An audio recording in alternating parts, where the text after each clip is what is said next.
right, everybody. So here we are. Sorry, some little technical connection issues, but I think we're live now. I think we are. I think it's worked. Just check. Okay, can you guys hear me okay? I have no sound. I have picture. Hi, anybody here? Yes, we are here. Okay, great. Thank you very much for your patience, everyone. It is such a pleasure to be here. Welcome to Self Love Sundays.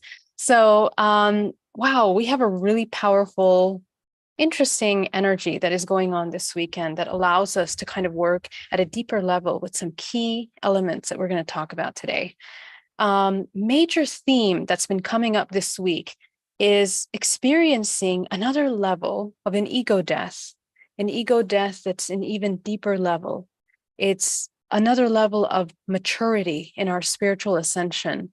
And we're going to take a look at that. We're going to take a look at how we are experiencing that, how to work with that information, and how to dive deep into it. So before I begin, I want to come over here to the chat. Everybody in the Zoom, welcome. Would you like to introduce yourself? Hello, Siobhan. Hello, Norma. Hello, Grace, Patricia, Marilena, Camille, Angela. So wonderful to have you here. So great to have you here. And what about in my Zoom room? How is everybody doing? Some familiar, beautiful faces. Would you like to introduce yourself? Anybody want to say hello?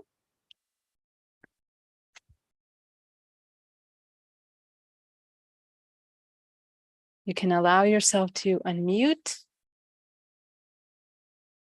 Hi from Boulder, Colorado. Says Kat Daly, welcome.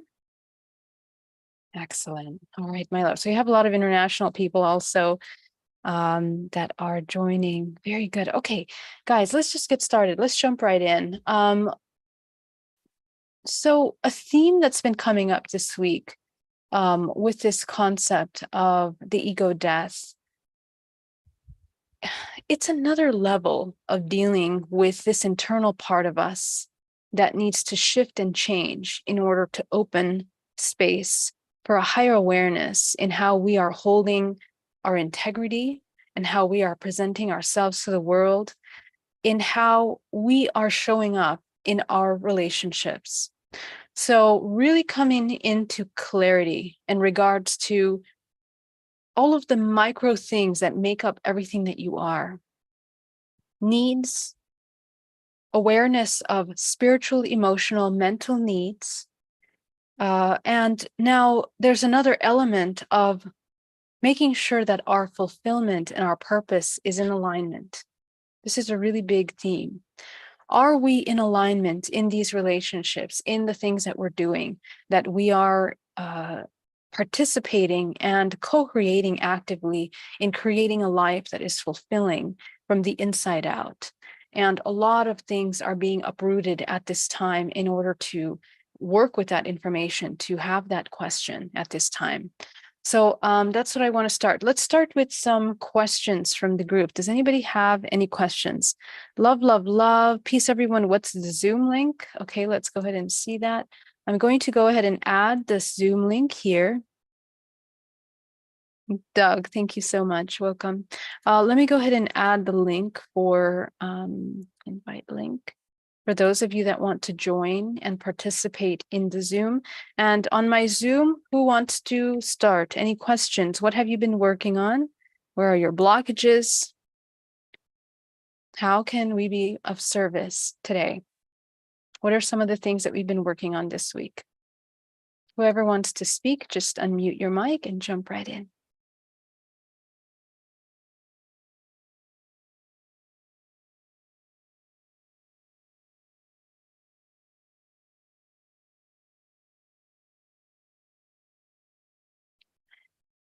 I couldn't hear anyone, so if anybody wants to make sure they're unmuting themselves. I'll talk. Oh yeah, Jessica, come on in. I don't have a question. I just want to give feedback. Last week, I really was frustrated. Everything was taking so long. And this week, I actually had a moment. I was in the flow, all this thing in the middle of everything. And I started to get triggered and I figured out a way to just use my breath to give me all the time I needed, even though the time nobody else was stopping. and it worked. It just worked so powerfully, Geraldine. I'm not like finished or anything, but I just felt like such a big breakthrough to do Wow. that. Interesting. And can you talk a little bit more about the process of stopping? What did you actually do in that moment to find that center place? I really just trusted that I had been doing the practices, Mm-hmm. and I just trusted in 3 breaths. I just trusted in 3 breaths, deep as I could, with everything I had. And that's the only time I had, and it worked. It was enough to just get me there. Wow, interesting. Okay, very good. Thank you so much for that. Amazing. Um, Nicoella says lack of self-worth, informing reactions and decisions. Very good. So did you want to share anything about that, Nicoella?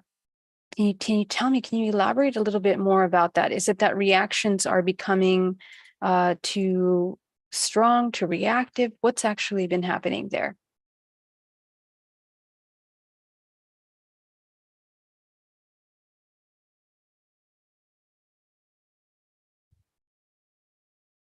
Sorry, I have to change my I have to change my system. I'm listening, but anyway, to Problem. speak. Yes. I just think just realizing how that has been, how that lack of self-worth, which is a part of the family dynamic, but just how what that's created, how that's fed into the thoughts that come when there's reaction, and also how it has informed decision making. Decision, yeah. Just a big level of understanding that, and then not projecting, and then having projected that onto others as well, as a just not being able to deal with the pain of that, and calling other people out for their part in participating in that dynamic, rather than being able to deal with. Anyway, it was just a perceptual shift, really.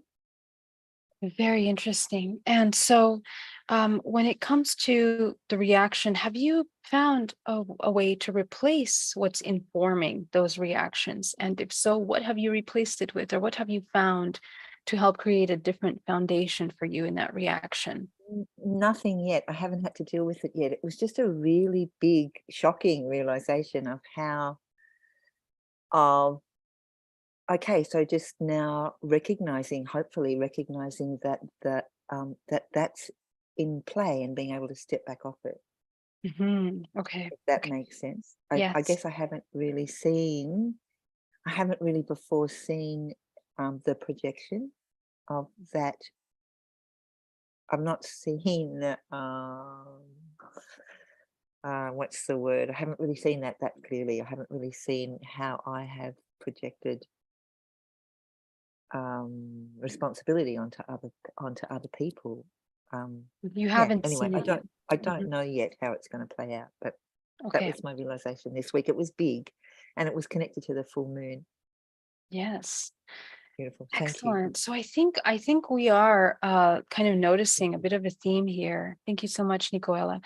Um, and so I guess what we want to work on today is to access that root ego part of us. And I think this is really what we're talking about.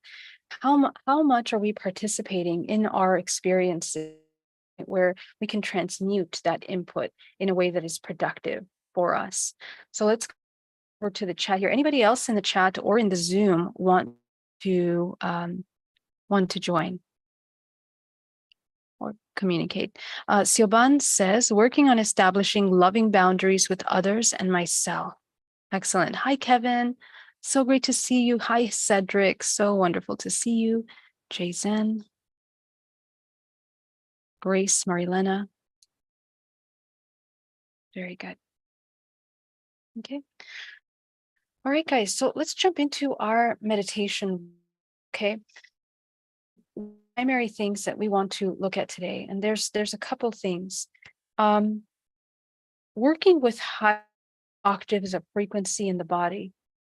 Remember that when we begin to create shifts in the body, we have to change the way that we are holding energy in the body to allow for this frequency to anchor into the physical body. When we have a lot of heavy emotions, a lot of fears, anxiety, stagnation, force energy really enter into the body great in a way that is fluid, moving the toroidal field, allowing this life force and this vortex to move actively in a way that would create healing, balance in the body. So this is kind of what we want to do, is we want to learn how to open these channels. And in the most subconscious, the psychological aspect of that is the ego mind, the identity, the self that holds on very dearly to these actually blockages. We hold on to them because they become an identity of ourselves. And in that identity have been protecting layers of ourselves that were wounded in different circumstances that we haven't had time to sit with and to understand and to have an overview, a clear understanding of what's happening. Okay. So this is where we really want to kind of apply these practices of internal observation and helping the ego, working very closely with the ego in bringing it into a state of feeling safe in the unknown, as the unknown, and in the unknown, with the ability to experience the unknown. How so? How so? As humans, we hold on to personalities, we hold on to the masks that we wear, we hold on to everything from body language to the way that we interact in the world. And most of that is informed by the trauma that we've experienced throughout our lives. It's made up everything that we are and the way that we survive, or we think we are surviving in the world. But upon further reflection, deeper into these ways of being, one might realize that a lot of these survival mechanisms, instead of actually moving us away from the things that we're trying to protect from, because of the laws of resonance, because of the way that this universe functions by frequency, that we actually become a very solid, crystallized frequency of that same thought form, the resistance thought form, protection, the idea that we're always trying to from something negative external, people doing things to us, people taking something away, people giving us things that are not in alignment with you, or doing things. All of these ideas of being victimized by an external force, an external energy, an external consciousness is something that weakens the energetic structure of the human body, because it does not allow an integration between the higher and between the non-physical and the physical. Okay, when you are constantly about being separate from something, away from something, protecting from something, then there will be a disconnect how you are able to integrate things. And it's something that happens very deeply in the subconscious mind. In the subconscious mind, we want to protect, we want to be away from the thing that causes the most suffering. But what we discover now in this dynamic of frequency is that instead we recreate the exact same thing that we're resisting over and over and over again. We continue to create experience over again. And we do it in so many different layers. It is really just interesting. We do it in the external way that we're interacting with the world outside of us, relationships we're attracting, career we're working in, situations at work, situations with interrelationships, all of these we kind of wish never to encounter, we kind of micro experience it over and over again. So the invitation is, in order to neutralize and to no longer continue to be in resonance with the cyclical ancestral cycle of karma and suffering, cause and effect based on subconscious frequency roots. So subconscious programs that create and emanate a signature, vibrational signature frequency, do a match to these repetitive cycles. And most of that operationally is from a state of survival, not a higher functioning conscious state. It is a repetitive cycle of survival. So what we want to do essentially is we want to remove ourselves from that survival state in all of these different compartmentalized aspects of our life in order to find who is the experiencer, the one that is experiencing all these things, the one that is applying meaning to the experiences, and the one that continues to recreate and hold on to protective reactions and actions that continue to reinforce that behavior. This is something that comes up a lot. And one of the interesting things that really comes up a lot in DNA reprogramming in my sessions, which is just so mind-blowing, and in my opinion, it's very beautiful that we have the ability to identify this dynamic so that we can change it. But many times, especially with those of you that are healing deep traumas, especially the traumas we've inherited since childhood, okay, that the human, the adult, whatever adult or parental figure, whatever that is, parental figure that plays a role in participating in this trauma, we have a lot in common with the person that caused the trauma.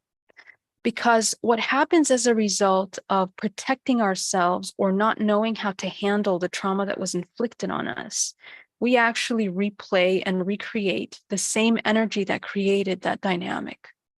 So the parent, for example, a parent that is unworthy, a parent that feels like they're not good enough, has lost opportunities in their career, therefore works really hard, and is angry all the time, lashing out on the child, and expressing this anger towards the child so much and everything around them, that creates an environment of disharmony, feelings of not being safe, feelings of being disconnected, and not having that protective, grounded presence as the divine masculine in a union or whatever role is say. So what happens, because also a female can play out that role as well. It's just about feminine and masculine energy and the way that it's expressed in an imbalanced or a balanced manner. Okay, so that's really what that's about. So what happens with the child is that the child picks up on that anger and takes it as themselves, as being the one that's responsible for that anger, okay? And therefore, that turns into insecurity, self-doubt, and then very profound issues with self-worth. So as you can see, we are creating this perpetual cycle of suffering and trauma in this little example of unworthiness that is passed down from the parent to the child. But this experience now goes even deeper, because as the child develops, they have a constant sense of unworthiness and play that out in their relationships, partnerships. And how it shows up is that they will attract a partner that plays the same role that reinforces the belief system of unworthiness. Okay, so this is the thing that we have to understand, that unless we find these programs that we're running, we're going to always continue repeating the same things. So this is the part of the work, the self-work, that we have to begin to kind of dive deeper into. How can we support ourselves in these dynamics to first become aware of the pattern that we keep playing out in order to dissolve it, and then replace that pattern that is self-destructive or counter-creative with something that is very constructive, healing, expansive, nurturing. Okay, so let's take a look at the child that begins to play out these things. Essentially needs an example of a parent or this masculine energy that is grounded and balanced. And a good way to look at that is by looking at feminine and masculine energies. And I've shown this many times, but let me see if I can bring it up for us here. Reference point, because what I would like to show you is that on the other side of this dualistic way of expressing these emotions, these expressions of the feminine energies, the most empowered state is essentially the neutral, the one that is at the very core of that, the one that embodies both of the forces within them. And that is where the balance comes into play, integration. Okay, so let me go ahead and share this screen here.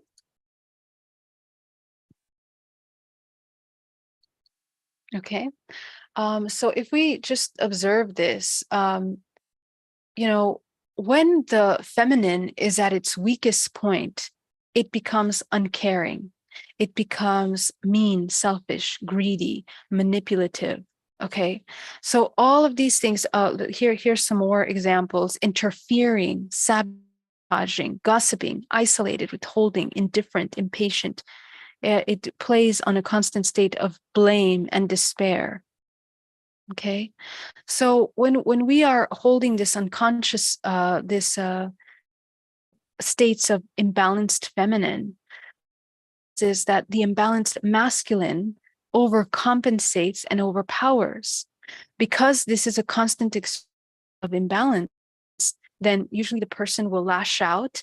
It will manifest in their way where they don't have an ability to tune into their intuition, because the feminine at the highest level in this example is unconditional love, the ability to embody unconditional love, to see yourself as united, selflessness, unity consciousness, very giving, doing what is good, doing what is best for the self and for the whole. Perseverance, wise. So boundaries, healthy boundaries, kindness, compassion, patience, empathy, and clear communication. Okay, so many different ways that the human begins to embody this balanced sense of self. So when we are healing these parts of us, we want to identify what role are we playing, and how can we shift from that imbalanced state. Now, what we're going to talk about today with this ego death that we're going through is essentially we want to find all of these unhealthy masculine, unhealthy feminine parts of us and nourish them with the healthy aspects. And when we begin to do that, it's kind of like a sphere. The sphere becomes whole.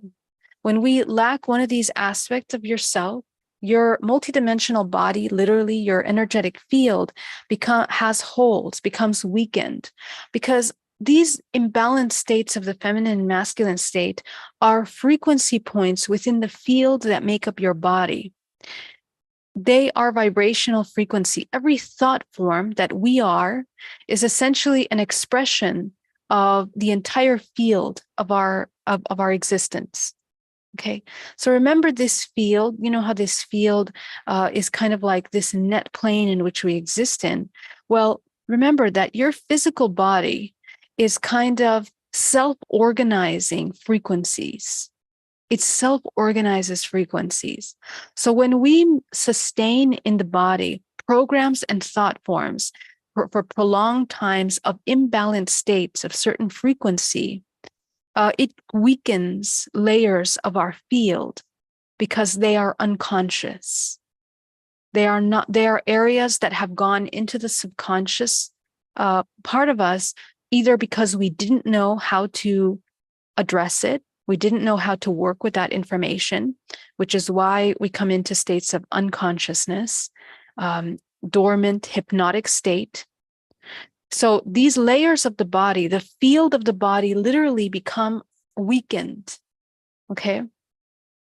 So the way we want to start looking at our multidimensional body essentially is to begin to understand that you are like a bubble. You're like bubbles, bubbles within bubbles. That's really what your body is.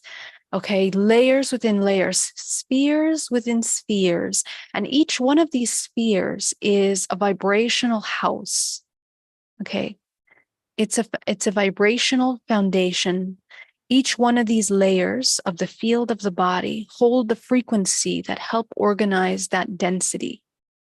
And it can hold these ranges of emotional frequency from the densest point of this range of frequency to the highest. Let's understand that better. Let's understand that better. When we talk about, let's see, we'll go to that one in just a moment, but first, hold on.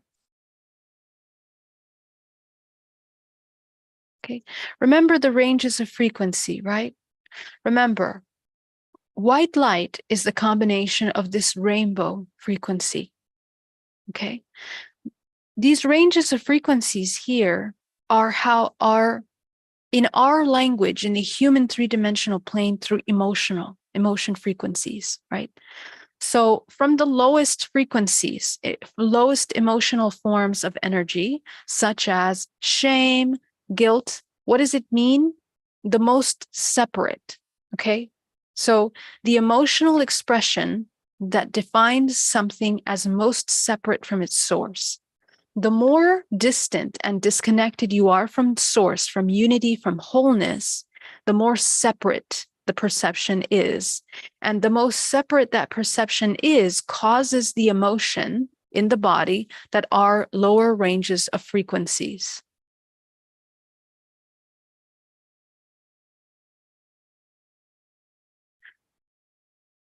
Such as when we are working with emotional layers of the body that essentially create thought forms. So let's go to that. Let me show you what that looks like. Hold on, I'm going to give you an example of that because we have a visual to that that is really helpful because it helps us understand how our emotions manifest into thought forms, which then manifest into frequency. Okay, see if I can find that wonderful slide. Hold on a moment.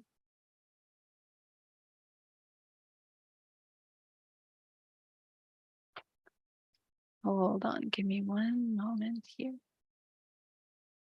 Here it is. Okay, so let's go ahead and change this view here.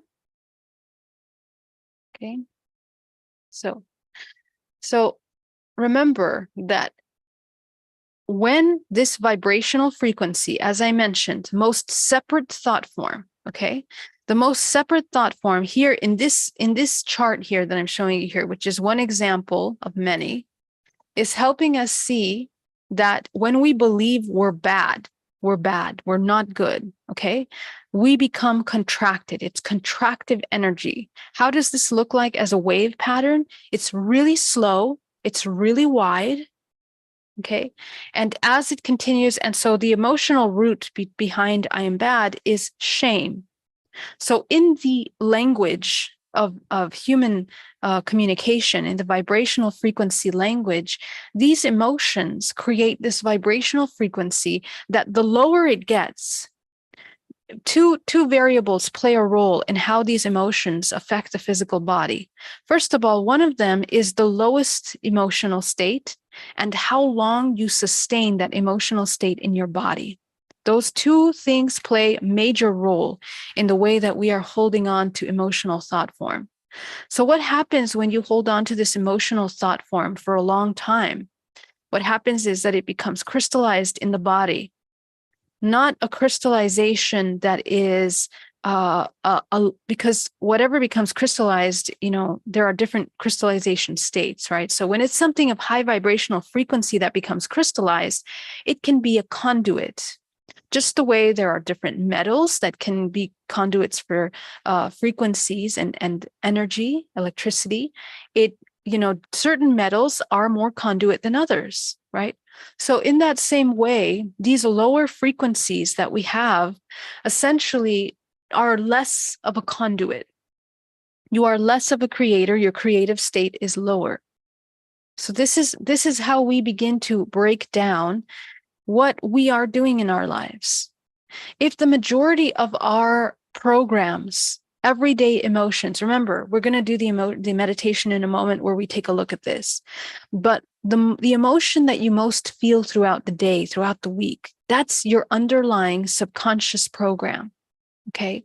And that subconscious program is informed by all of the emotional programs that you accumulated within you as truths, as your facts for survival since birth until now. These can be changed. This is the most important thing you need to understand. The brain can be edited. It can be changed. The way that brain patterns, the way that neural pathways, because all of these things, because we are bioelectrical systems, electromagnetic systems, these are neural pathways, electrical networks that are reinforced by repetition. When these electrical pathways are, reinforced over and over again, the human body believes that it requires that. So to break a pattern, to break an emotional pattern that's attached to fear, survival, is very much a biochemical, bioelectrical system. Okay, so that's why it's hard. It's hard to break these patterns. We become addicted. Not only does electrically these networks are reinforcing those electrical waves that are reinforcing something that the brain believes it needs for survival, but chemically in the body, we are producing chemicals that we become addicted to. And we've talked a lot about that. Okay, so what we want to do when we're doing healing, like for example, Jessica was mentioning earlier about her healing, and so was Nicoella was talking about her trauma that she just became aware of and what to do with that. We essentially want to understand how we function in order to work with it, in order to heal it, to changes. And the brain is so programmable. This is the beauty of our body, the intelligence of this natural organism, that we can change the reinforcement. All we have to do is no longer reinforce that neural reinforcement. That's all we have to do. We have to no longer strengthen that neural network, and we have to create another neural network. And I posted on my Instagram a while back this beautiful picture of neural networks being created. They look like these little nervous systems, you know how these neural networks look like, but they were, this isn't it. This isn't the image for that. I don't think I have that image here, but essentially the neural network, it's so beautiful. It looks like a little crawler organism with little legs, with little arms that begins to branch out, seeking and feeling out new connections to be made. Okay, so the beauty about this organism is that we can change it. Okay, here, this is an image of these neural networks, okay? And as you know, as above, so below, the neural networks that we have within our brain are synonymous to the systems and networks that connect this entire universe. Okay, the entire universe is also interconnected by a greater, massive neural network. On the right side is your universe, and on the left side is the neural networks in your brain. And there are many micro systems similar to this that function in the physical body. But the whole point of that is that in the same way, these runways of energy can be changed by reinforcement or by no longer reinforcing them. Okay, so this is super, super important. That when we begin to understand that we can change those neural networks, they also change the chemicals that we are running through the body in order to create a balance and homeostasis in the body that reinforces. Okay, so let's talk about this in terms of your field, because this is a big theme for this year, guys. We're changing the way that we're seeing multidimensionally. It's turning from a linear, one layer, two-dimensional, three-dimensional way into a multidimensional vision. All of you are opening up your multidimensional vision, and we are here to train that. You and I are here to train that every week, and we're going to reinforce that in your own practices.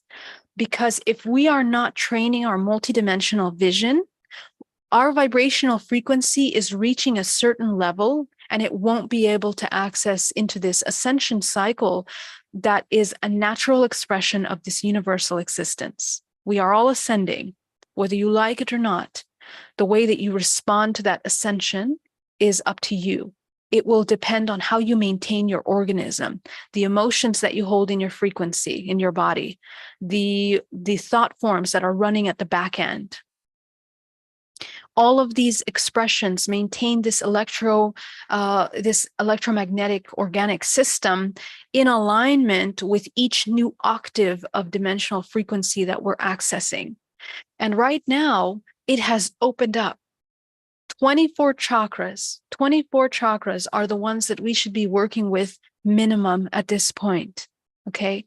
Many of you are opening up to there. And if what happens is that, remember that the chakra fields, they are fields of the body which make up our realities. They are what make up the perceptions of our everyday human interactions. So if we are only opening up to maybe the 7th, and there's no lack of awareness with the higher levels of ourselves, we're going to be missing out on tuning into this universal network of news and new vibrational frequency. Okay, so in our human world, you know, in order to be informed, we've been trained to watch the news, we've been trained to connect to social media, all these things to be in the know. Okay, so that's changing. And this is part of the new technology of the organic technology that is available to humans at this time, more so than ever for more people, because of the way that the collective frequency is. So we need to strengthen these layers of our body. They will serve as quote unquote protection. Okay. And I'm very cautious when I talk about protection, because again, I want to stress the fact that we are coming into unity consciousness. When we are in a state of unity, when we are in state of God creator state, God being the embodiment of source, not a deity or not something external to us that gives us life force and power, but the expression of this organism fine-tuned to its ability to co-create. It's removed all of the barriers and limiting belief systems of matrix reincarnation into a state of higher octave functioning in which it is now in unity consciousness. When we access these higher states of consciousness, the way that our multidimensional body expresses itself is super enforced fields of the body. Okay? Enforced fields of the body. So the entire field of the body, essentially, is reinforced by how we are using that vibrational frequency that is self-organized. Okay, so let's take a look at that again. Let me show you the image here really quickly here. Finding my slide.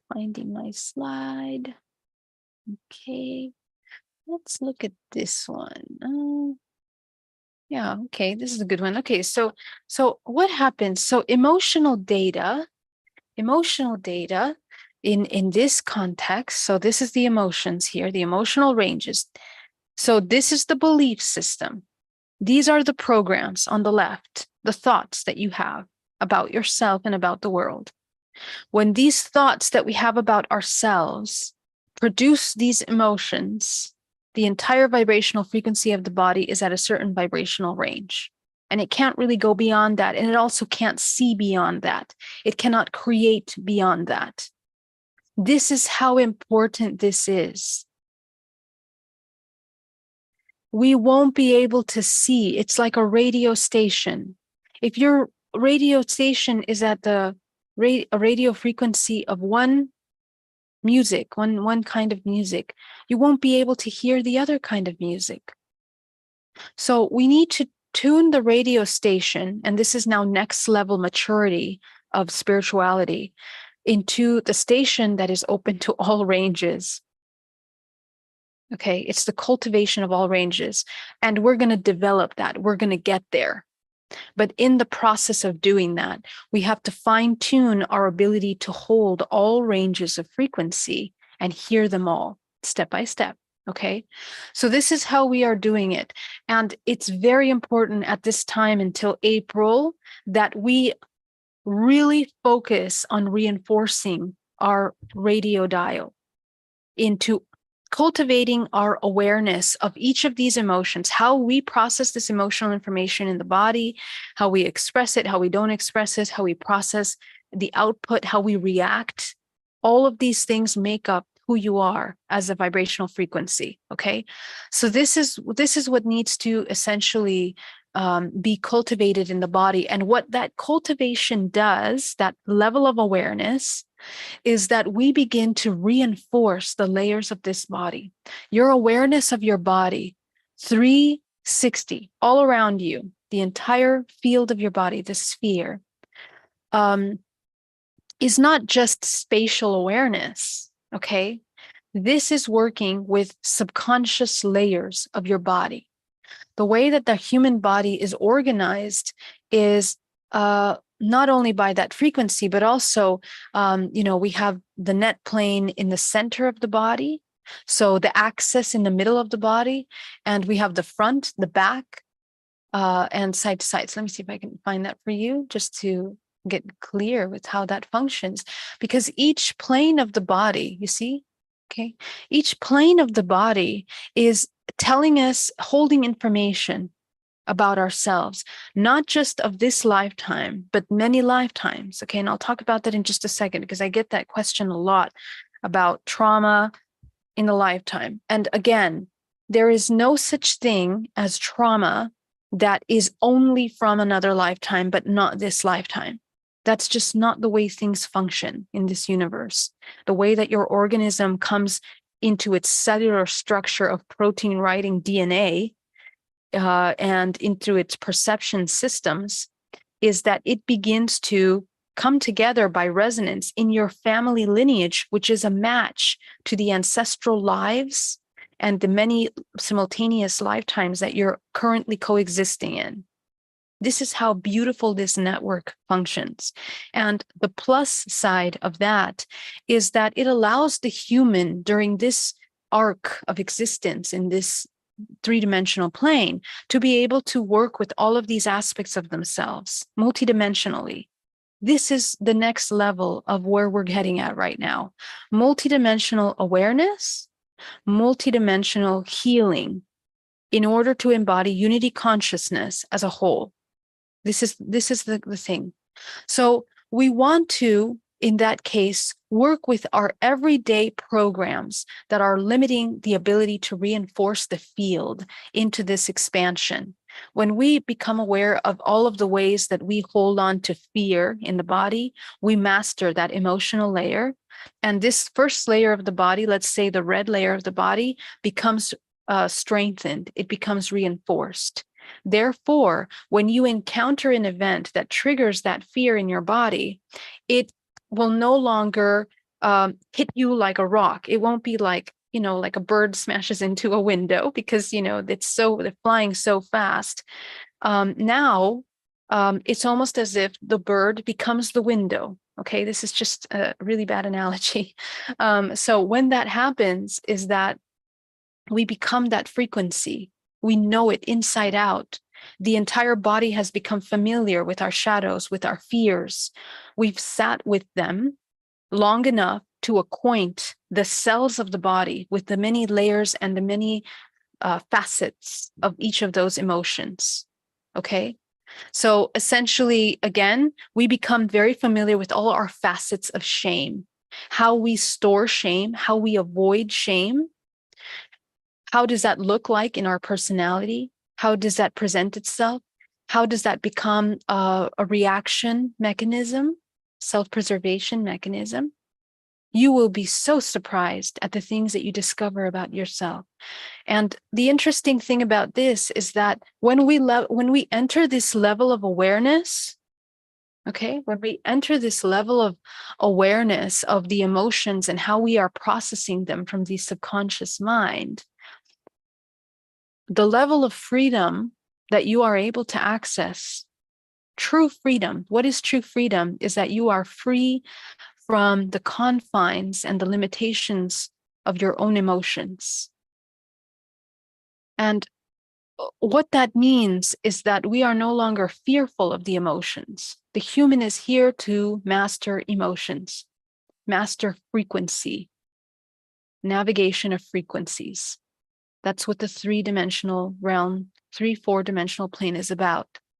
So as you become familiar with every facet of these emotions here, you become a powerhouse, a conduit, an alchemist of your own experiences. And as an output, the physical body becomes a reinforced layers of awareness. And nothing external can then trigger this organism. Nothing external can trigger it. In the same way that we're learning how to do this with our own bodies, to come into empowerment, artificial intelligence and the internet have learned us from the inside out. It's learned our emotions. And I think it's really important to share that with you as a reminder that many of the things that we feel throughout the day are triggered subconsciously through music. It's triggered through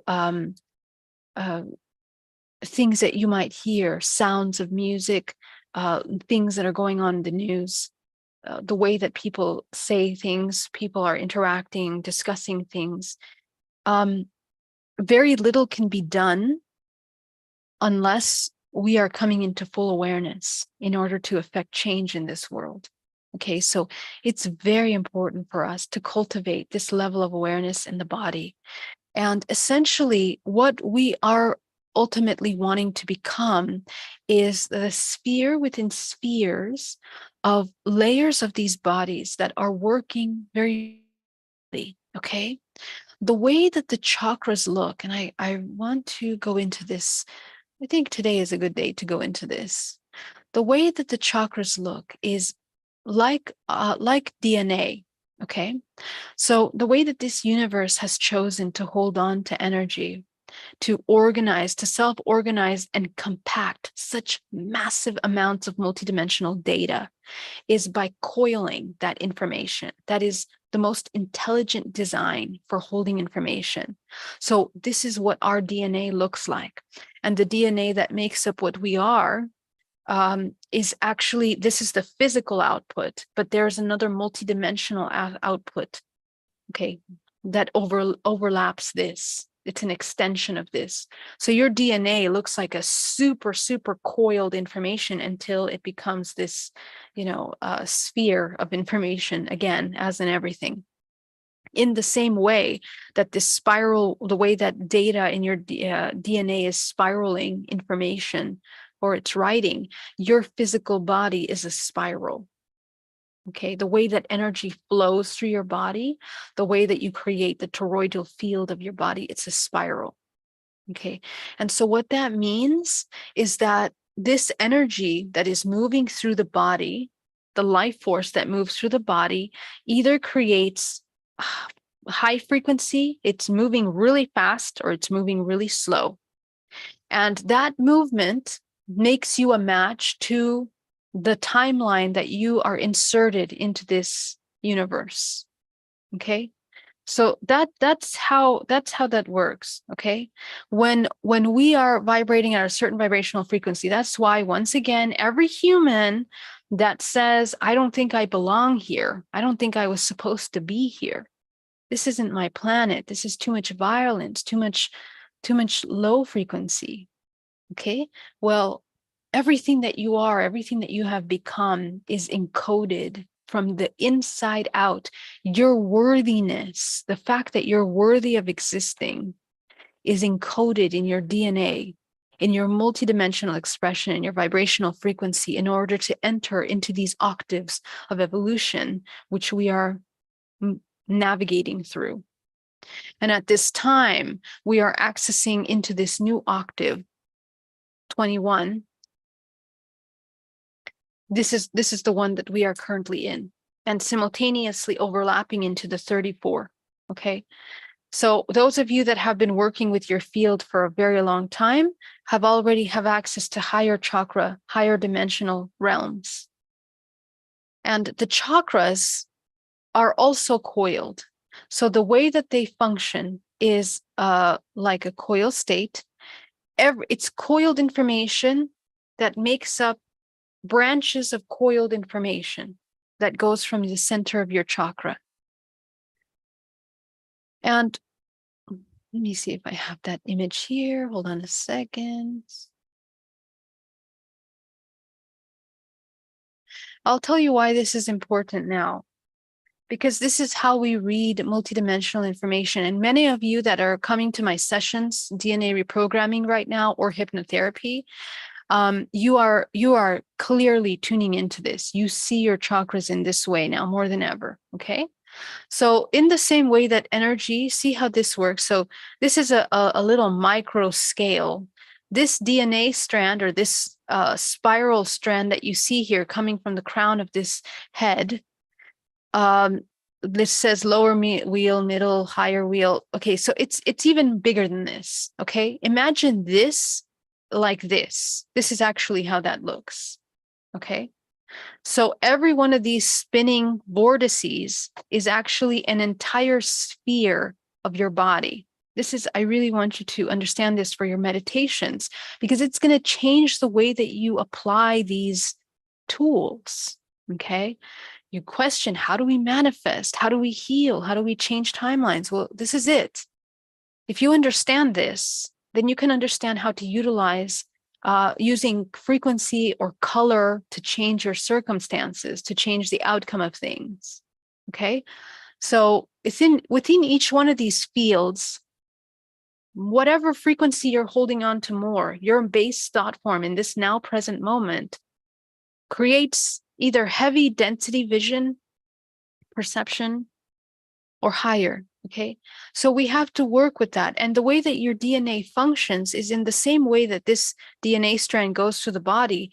Every single chakra is made up of coils of information. Every single chakra.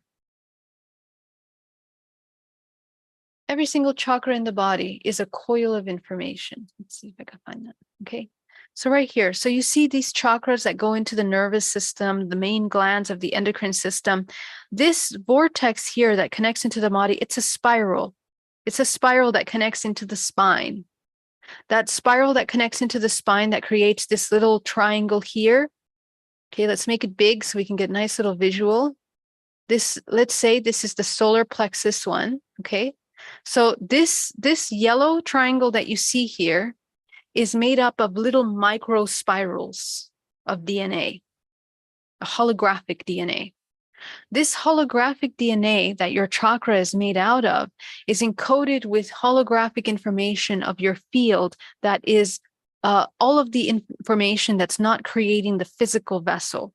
So these are past life, simultaneous lives. These are ancestral aspects of yourself, multidimensional, let's say your interdimensional ET aspects of yourself that you're navigating. And what this information looks like essentially is a network of information, okay? Imagine coils of information coming from one of these points that create that network, that neural network that we talked about. Remember, it looks like the brain that creates the universe, the way that the universe looks. That's how it looks. So each one of the chakras in your physical body create this holographic neural network of information. And that holographic neural network, basically the output of that is like this. This is what it looks like. So when I see your multidimensional body, this is what we're tuning into. And the way that I created this image is colors, right? So all of these green dots that you see in your field that are a projection from your chakra holographic system, coils of information, are all the same vibrational resonance. Let's give you an example. Fearful experiences are the red dots, okay? So fearful experiences, the closer they are to your field, to your body, the closer they have crystallized in the physical body, the more they impact and create the life that you have right now. The further away it is from your field, the more it is in the unconscious aspect of the collective and yourself. Somebody asked earlier, what's the difference between subconscious and unconscious? I'm showing you the holographic answer to that. Everything that is within your subconscious mind is all of the programs that you have received from the womb until now. Subconscious programs are vibrational frequencies that we are navigating in this lifetime. And the subconscious is something that the human tunes into in order to create survival programs. All the things that create survival programs, mostly, it informs, relevant to our conversation today. It's the subconscious mind that creates all of the programs that output into the survival mechanisms of your experiences. The unconscious is things that we haven't even become aware of. And there are layers of that unconsciousness. The unconsciousness are biomechanical responses in the body. Things that the rational, logical mind has not even touched yet, but becomes a biomechanical response of the physical body. And so it's like depths of the ocean, okay? We are moving from the surface of the ocean down to the deepest level of the ocean. And when we become submerged in there, we open up new ways of perception, seeing and understanding things, okay? So the deeper we go into these subconscious states of information, unconscious states of information, there within both of those categories are the interconnected network to the whole. There's an overlay of the matrix, which is the reality that we are all co-creating in this world. Everything that makes up social systems, culture, sex, religion, politics, all of those things are all part of an overlay of reality that we are constructing. It's a construct that we are helping co-create. We reinforce that. This overlay of matrix, the matrix is also a neural network. It's a morphogenetic field, but it functions like a hologram that we input into it. So this is where you begin to uncover your understanding of how you are interconnected to the whole, okay? Your thought forms, the way that you think about things affects the whole, because you're either running the matrix program or you're not. Which one is it? And what happens is that because of the way this universe functions, imagine that in this net field, this entire organism of this human here, at the center of this network of information is interconnected to the whole. But this entire field of information is only one little dot in the entire net field. It's only one little dot, one of these little spheres. You understand? But you exist in all of these spheres simultaneously. This is the thing. So when you begin to change an unconscious, subconscious thought, you affect the whole, because you are either reinforcing the neural networks of the matrix or you're not. You're either reinforcing matrix programs within yourself of shame, guilt, depression, all of these thought forms, lower thought forms. You are reinforcing neural networks, and your neural network in your brain is interconnected to the greater collective.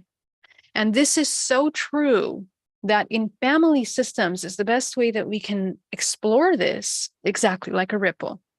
We explore this and we experience this very physically in our family networks, okay? So when one person wakes up consciousness in the family, they begin to really apply those changes, make those changes, they will notice that their family members will kind of begin to do questions, and they're probably not going to be verbal about it, depending on their, understanding of communication and expression and safety. But what happens is that all members begin to raise octave, and that's what's happening in the world today. In the world today, right now, we are raising into this next experiential octave frequency of evolution. We moved from the 8. Every century in this world, okay, every century in this world that has experienced whatever is a different octave of frequency. And if you tune in, if you remote view some of these older ways of thinking of ancient cultures, if you remote view that, you begin to notice, God, their level of awareness it's very interesting. It has many layers, but it's reinforced by its environment, by the current financial, structures that were created, political states. We were a very nascent human race, and that human race has evolved through these generations, through these dimensional frequencies as a collective until we are today. Now, everything is spiral, it's cyclical. So we, as a collective, reach a certain peak point of evolution collectively, and then we always go back down, okay? This is not something good and bad. This is the nature of this existence in a 3-dimensional plane of contrast. It's necessary. The more contrast, the more fusion and pressure that's put into coal, it becomes a diamond. But that also functions in the alchemical mechanisms of your body. When you reach rock bottom, when you enter into deep, profound states of suffering, that is what creates the transduction of this energy life force to be able to transmute. The transmutation creates that transduction function to create that alchemical transmutation. So this is what we're doing, micro, macro. We're doing it in our physical bodies, we're doing it collectively, and we're doing it universally. It's the way that the design of this universe is moving. So as we begin to enter into this new octave of frequency, we have to access higher ranges, higher dimensional awareness, because it's the only way to train the body to pull out of unconscious states of survival. Okay, we've come a long way. Okay, remember, religion deeply enforced now. Now things are changing a little bit. A lot of our belief systems are coming into the question, and this is just the beginning. I want you to know that we're going to go through many waves of challenging our old belief systems collectively. Everything, financial system, religion, culture, sex. We're already seeing that. What is sex? Who's what? How do we define that? All of these things are being coming into play because this is how we bring a unity, the human race into unity consciousness. We have to break down all of those old barriers of separation and control. Okay, so this is how we embody that. And so as a light worker, all of you beautiful souls that are here with me today, our invitation and our calling has been to begin to notice, how are we participating in this cycle? How are we participating? What's our day-to-day work that we're doing with our emotions, with our contracts, our agreements? Are we in the reincarnation cycle of suffering? Are we sustaining this stagnant state of consciousness? Or are we nicely, fluidly moving as an expression of training our intuition, our higher faculties? Higher faculties is not it's not like a commodity, I want to say. It's literally what is necessary for this body to begin to speak the language of this new octave collectively. Okay, so we need to work with activating these higher chakras. What's going to happen when you do that? And I'm almost done. We're going to go into our meditation in just a moment. But what happens when we activate these higher chakras is that our perception expands. We change our perspective in such an incredible way. And you have meditated with me many times here today. You have experienced when you activate 9th to 13th chakra, your body becomes so still. It becomes fluid. It becomes calm, a calm that you can't really reach when you haven't activated those chakras. And that's because you're reinforcing your fields that allows you to connect to the awareness of these higher dimensional aspects of yourself. Okay, so unity consciousness can only be accessed through higher dimensional activation of your field, because I overlap this on top of the planet Earth, because in the 6, 9, 10 dimensional plane, These are intermeshed with the morphogenetic field of the earth. They're intermeshed with the morphogenetic field of the earth. This is how you connect to the Akashic records, or you read the holographic DNA of your greater body, which is the planet Earth. The Earth is an extension of your body. So you tune into the world history. You turn into truths that transcend the limiting mind. And you are able to channel information that you will not find anywhere in the television, on your internet. This is pure form information that is meant to be expressed through you as you for your evolution. So you must practice this channeling. You have to exercise that muscle in order to activate the truth, your truth, which is a puzzle piece to the collective. Really super, super important. Okay. So your healing is the healing of the whole. Okay. So I'm going to jump into questions really quickly, and then we're going to do our meditation. Okay. All right, my love. So let's go over here into the chat. How's everybody doing? Let's go over here. Linda, go ahead. Jump right in, my love. Hello. I can't see myself, but that's okay. So it was very interesting. I just want to describe quickly something that you were talking about. I've been in this very, I think, like a panic attack, I would say. I feel my chest being very pressured, and I don't feel the lower chakras, which is very interesting. And I had this overnight, this panic attack, and I couldn't sleep, and I was sweating, and it was really crazy. So I said, okay, let me utilize what I've been learning. Yeah. And what I want to ask is, how does this work? Because I couldn't help myself. I was so overwhelmed that I couldn't calm myself down in order to start, naming the emotions. Okay. And I just called out to the field, I would say, please help me. I am just very unable to transmute this by myself. And what happened, it was like in the middle of the night, I don't know, 2, 3 o'clock or something, right? And I was really sleepy at the same time, just very, very emotional. I experienced calmness, and then information came in, and I didn't feel the chest anymore. And what happened was, it was kind of like channeling, I would say, that I understood, okay, this is not the way you approach the situation. This is not the way you think about things, but approach it from the unity and the love consciousness and so on. And I started having very different thoughts, and then I calmed down so perfectly, and I fell asleep, and it was just amazing. So, I want to understand, when we call for help, and this could be back in the days in religions when people would pray to Jesus and whoever, San Antonio, for example, I don't know.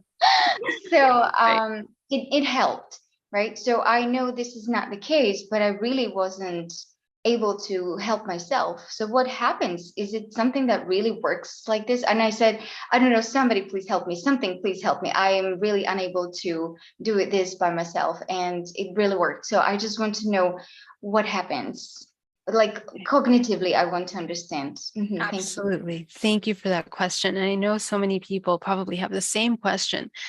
And it was a question I also had myself. So, okay, let's start first. First of all, the contraction of the chest. And I love how in tune you are to be able to identify that, my love. That's amazing, Linda, because you're able to connect with your body and identify those symptoms. Because some people that have a lot of trauma, they really can't even identify or isolate those symptoms when they come up. So this is a great example that self-awareness is important for that. Okay. So this contraction of the chest, as you experienced, is the blockage here in the chest. So let's see what that looks like in the body. So when we see the field here, let's look at someone with a contracted chest right over here. You see this blockage over here, this thought form that is blocked here. Literally, it contracts the thymus. Okay, so it creates a blockage there energetically. So life force can't move through here. And the chest, the heart chakra, remember, it's an entire electromagnetic field, a toroidal field, So when this blockage is here, this toroidal field is not moving, and it can create lots of symptoms. It can create physical symptoms, everything from pain to dizziness to nausea to you name it, to eventually to illnesses. Okay.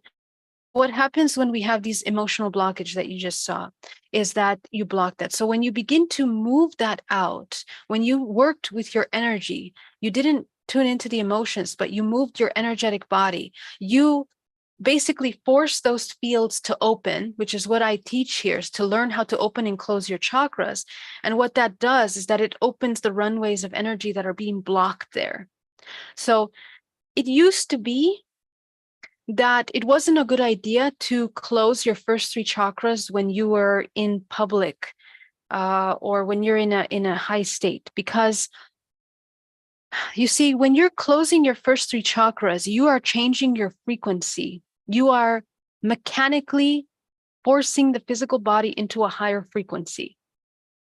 Okay, so you're disconnecting from this lower. It no longer looks red, it looks blue.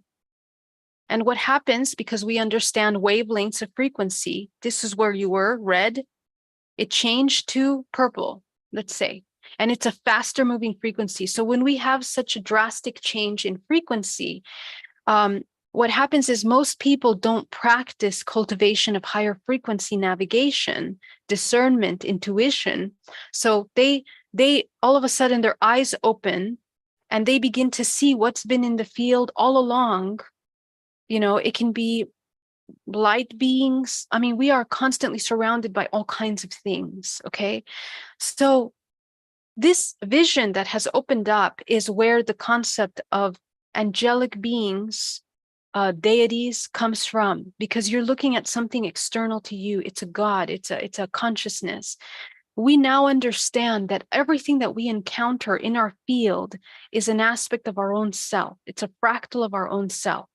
Now, there's another layer to this that I want to share with you, that some of these beings, these interdimensional beings that are constantly in our field, some of them are parasitic. It's our own aspect of ourselves that becomes parasitic because we don't know how to interact with it. And it's because it's parts of us that we haven't been aware of. So for example, survival fear, feeling unsafe, not trusting ourselves is a really big one, for example. When we have that program, we attract beings that match that frequency. And so what happens is, and this happens a lot with angelic encounters, that when we're in a time of great, deep, deep despair, that these angelic beings will show up and they help us feel a sense of calm and peace. But there have been many claims that when these angelic beings show up, they only show up when we really need them. They don't show up any other time when you're in high vibrational frequency. Why is that?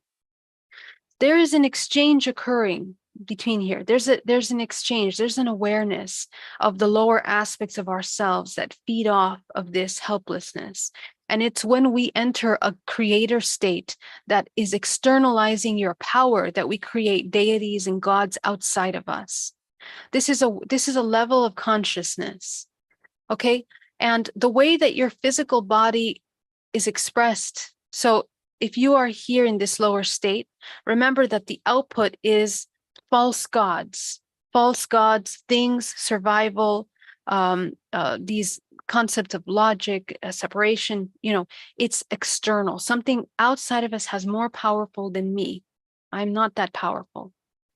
So the body expresses that energetically. It looks contracted.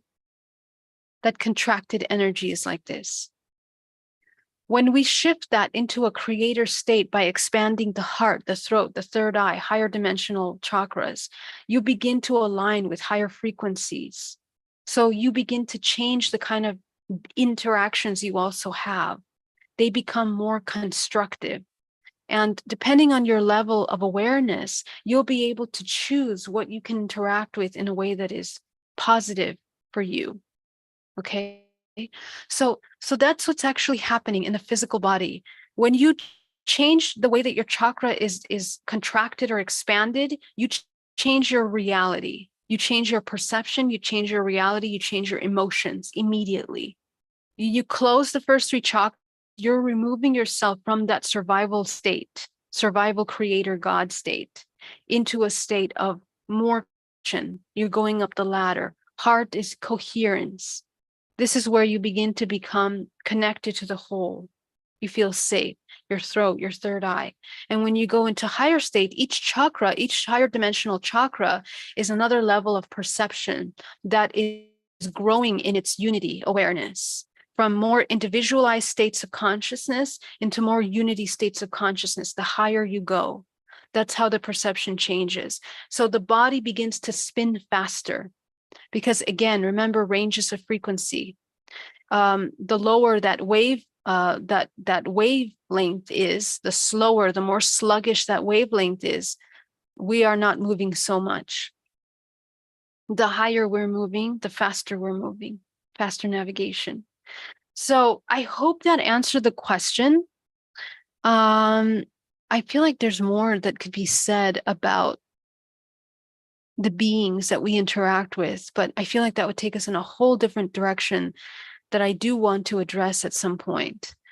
But the entities that we see in these states of panic are an attraction to your frequency. So we have to know how to navigate them. And the quickest way is by changing your frequency, just the way you. Did I answer your question? Yes, I totally understand. So basically, I hope that I can ask for other people as well. We would immediately close our first three chakras every time, because then the interaction is different. And then also we may not need the interaction. It's just that we can transmute it ourselves. That's correct. Thank you so much. That's correct. Exactly. And so what we want to train ourselves to do is to try to come into balanced state as much as possible, because the balance, when we balance all our chakras, we look like this. The lower three chakras are much more closed, but they're balanced, they're aware, controlled in a sense. It's controlled awareness. I'm not sure I like how that sounds. It's just awareness. You're aware of what you're doing here in the first three chakras. And then the upper chakras are wider, which means that your focus is on the most neutral truth possible, not taken out of balance by imbalanced emotions or filters of perception. So, and that this is what the body looks like, essentially. You become this field of higher frequency. Yeah, so you can definitely do that. But I would need to stress that you need to practice discernment, and you need to train your intuition every day, because the beginner, because they're mostly in survival states, because they're unconscious, unaware still, they haven't really addressed set with their emotions yet, their perceptions. Because they're in this state of survival, they will interact with these expressions of consciousness that are also matching that. Okay, so never be afraid. Whatever you tune into in any field, in any level, is a reflection of your own self. It is you. You're meeting yourself. And sometimes that self can look ugly, it can look kind of scary, because we have shadow parts of ourselves that we have not addressed. So we have to transmute. We are alchemists. We transmute that fear into unconditional love and acceptance of yourself, of that which you are experiencing. That's the highest level of quickly moving into the highest alchemist state. And that's what we want to do. Okay. So yeah, it's such an important thing. I think I want to do an entire video on that, Linda. Thank you. Very good. Let's go to Alaya and Mark. Let's go with Alaya first. Hi, thank you. Can you hear me? Yes. Okay, I'm not sure. I've been, I was hesitant to ask this question, but it kind of ties into what you just explained on the angelic realm. Is there ever any possibility that it can be a demonic realm as well? Do they enter? The reason I ask is because I'm still riled up myself. I've been going through so many different emotions within the last 3 days, and I'm just trying to sort through them because I know the importance of understanding the situation, having compassion and empathy for situations, but also not oblivious to the dangers of these situations. And just to clarify a little bit, in my town, there was a horrific crime, and our family's not involved with that, but kind of being scrutinized for it, if you will. And so I'm just really trying to, keep us to where external things don't, come in, and particularly the community. But with this awful crime,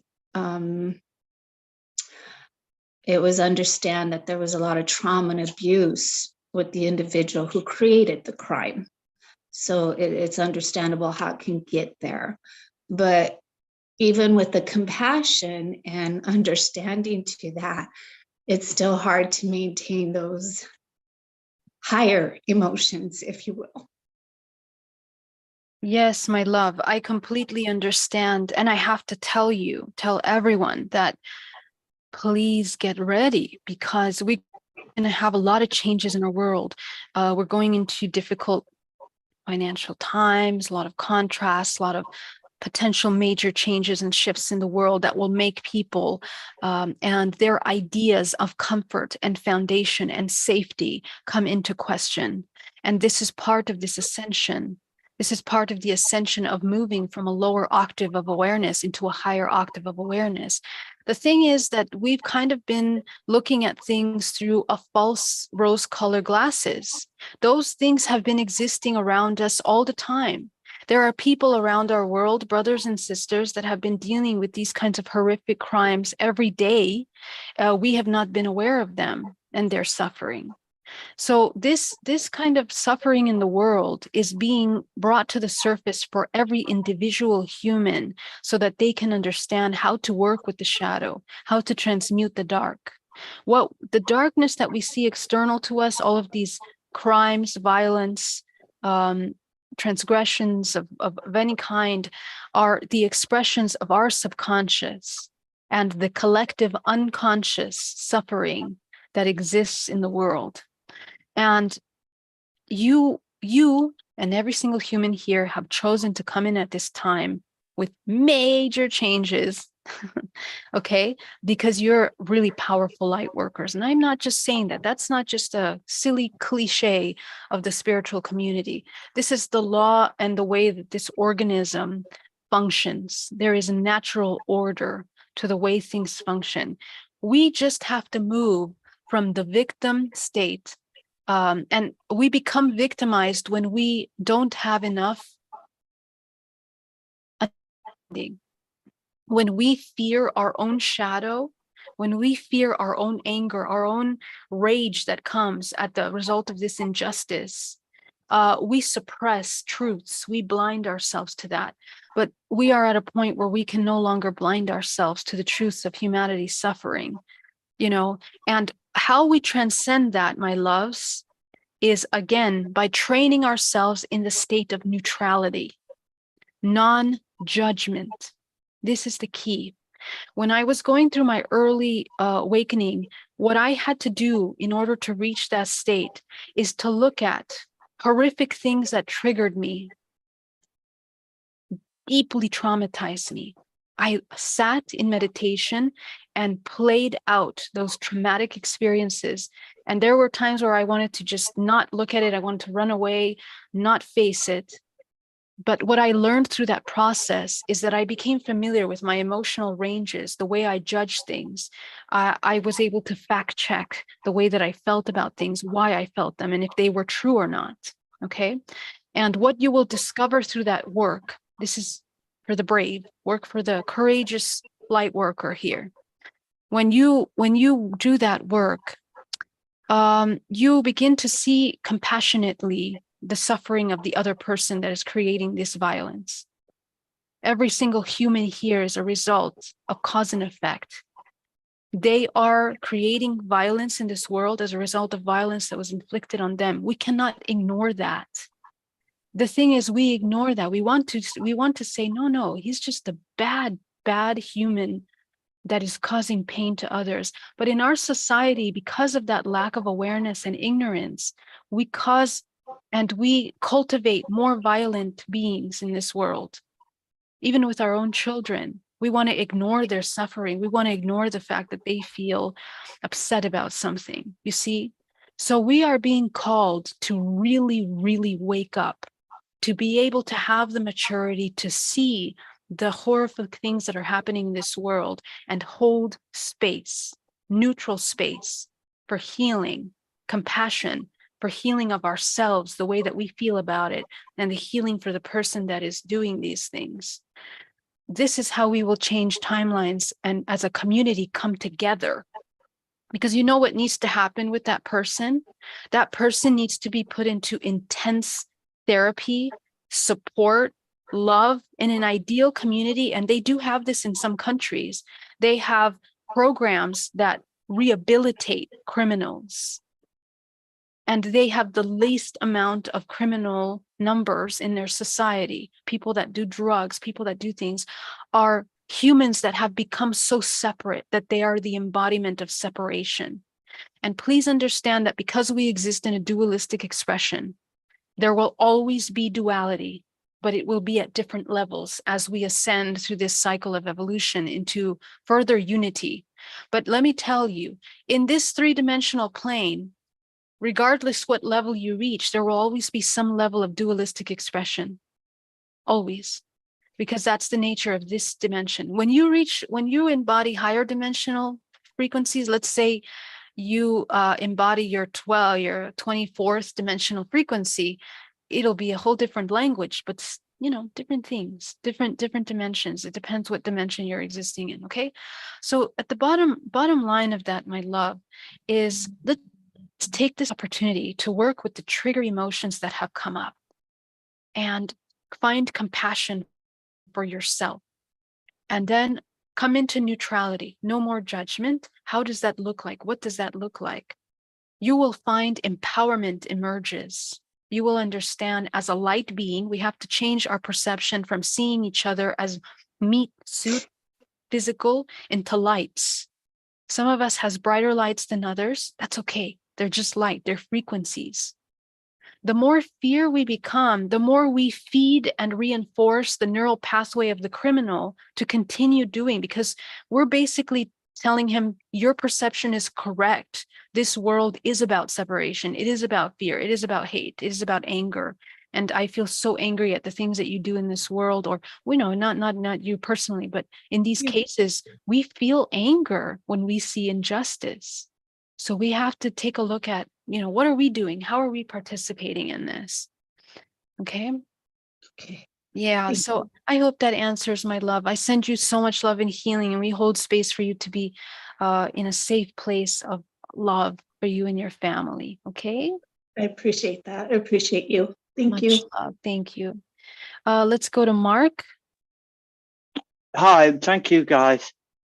Just a quick question on clarity. You said this, the chakras were in a spiral.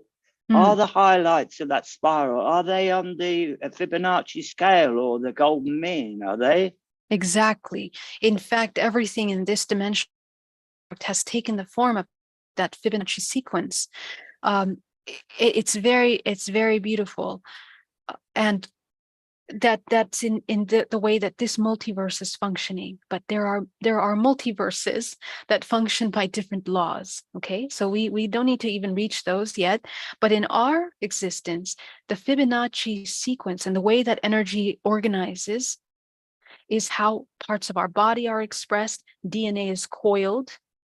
I mean, we can go on and on, everything in nature, but our chakra system also functions in that way. The way that data is coiled in the holographic field is organized in this manner as well. Okay, so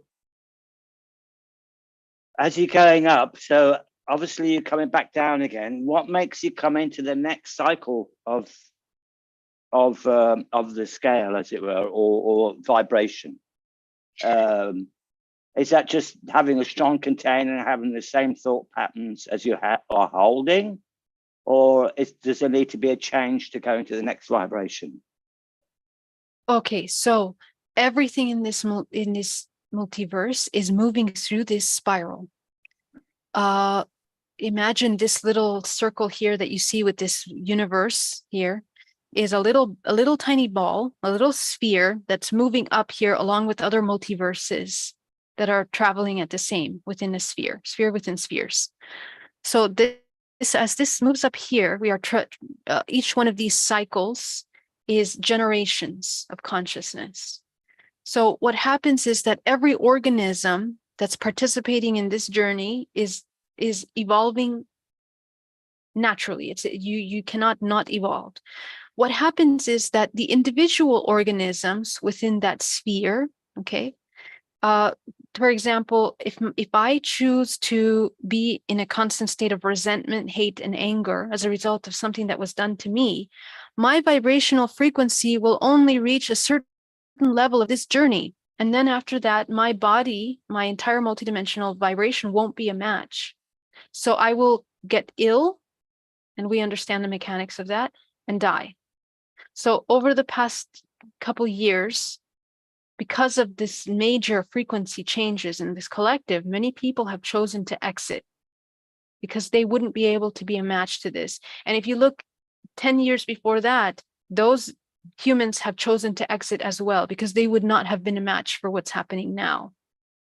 So every single year, in our human years, is our own makeup construct, right?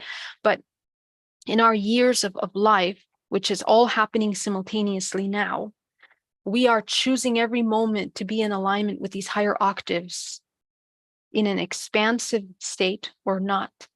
So this is why I'm sharing with you that as we go into this higher octave, we need to exercise the muscles of the multidimensional body in the higher fields.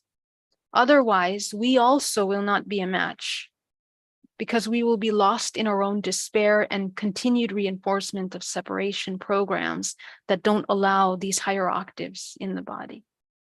Okay. And yes, so as we go higher, we also collect previous past lives of our higher aspect of ourselves in the field. Past lives, right? So exactly, and so we are activating our ability to navigate at that next octave. If you don't activate your ability to navigate that, you won't see. It'll be a different reality for you. I think this is why people talk about the new Earth 5D. I don't believe in that new Earth, but I guess you can use that terminology when you think about this spiral, because everything is changing into a new octave. Okay, but we're not going anywhere. We're all coexisting here. Yeah. But we're not going off planet. Yeah, exactly.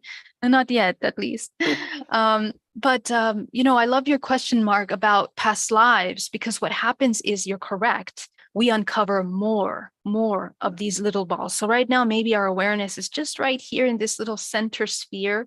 What happens as we activate those dimensional bodies, 13, 14, 15, 16 chakra, we begin to become aware of these other simultaneous fractals and archetypes. Okay, so awesome question. Thank you. All right, who else has a question? Let me go into the chat here and see if we have a question in the chat. Anybody on YouTube has a question? Zarina says, it is okay to feel sadness, right? Transcend judgment. I realized a few days, but I feel sadness for what's happening. Yes, beloved Darina. Yes, every emotion. So I want to be very clear about that. And I can understand how what I'm saying can be taken in a way where you think we're not allowed to have bad emotions. But I want to make sure, and I think I've been clear in that, we need to go into these heavy emotions that we have. We must, because it will strengthen your field, and it educates and informs every cell of your body through vibrational frequency. When you sit with each one of these emotions, including sadness, you uncover a lot of information about yourself. It's layers of the subconscious mind. So it's super important that we are sitting with our emotions as genuinely, as honestly, authentically as possible. That is a must. There's no space for pretending. There's no space for wearing a mask to look pretty or acceptable for someone else in your emotional state. You need to be aware of yourself and authentic in order to come into truth. So that is absolutely essential, Darina. Please put your questions in caps, guys. I know you guys are chatting a lot here, and I can't really tell which one is a question. So let me see in our chat. Oh, we have lots of questions here. Gerald, okay, let me come over here. New level of ego death has definitely come up for me this week. That's amazing, Ananda. I would love to hear how.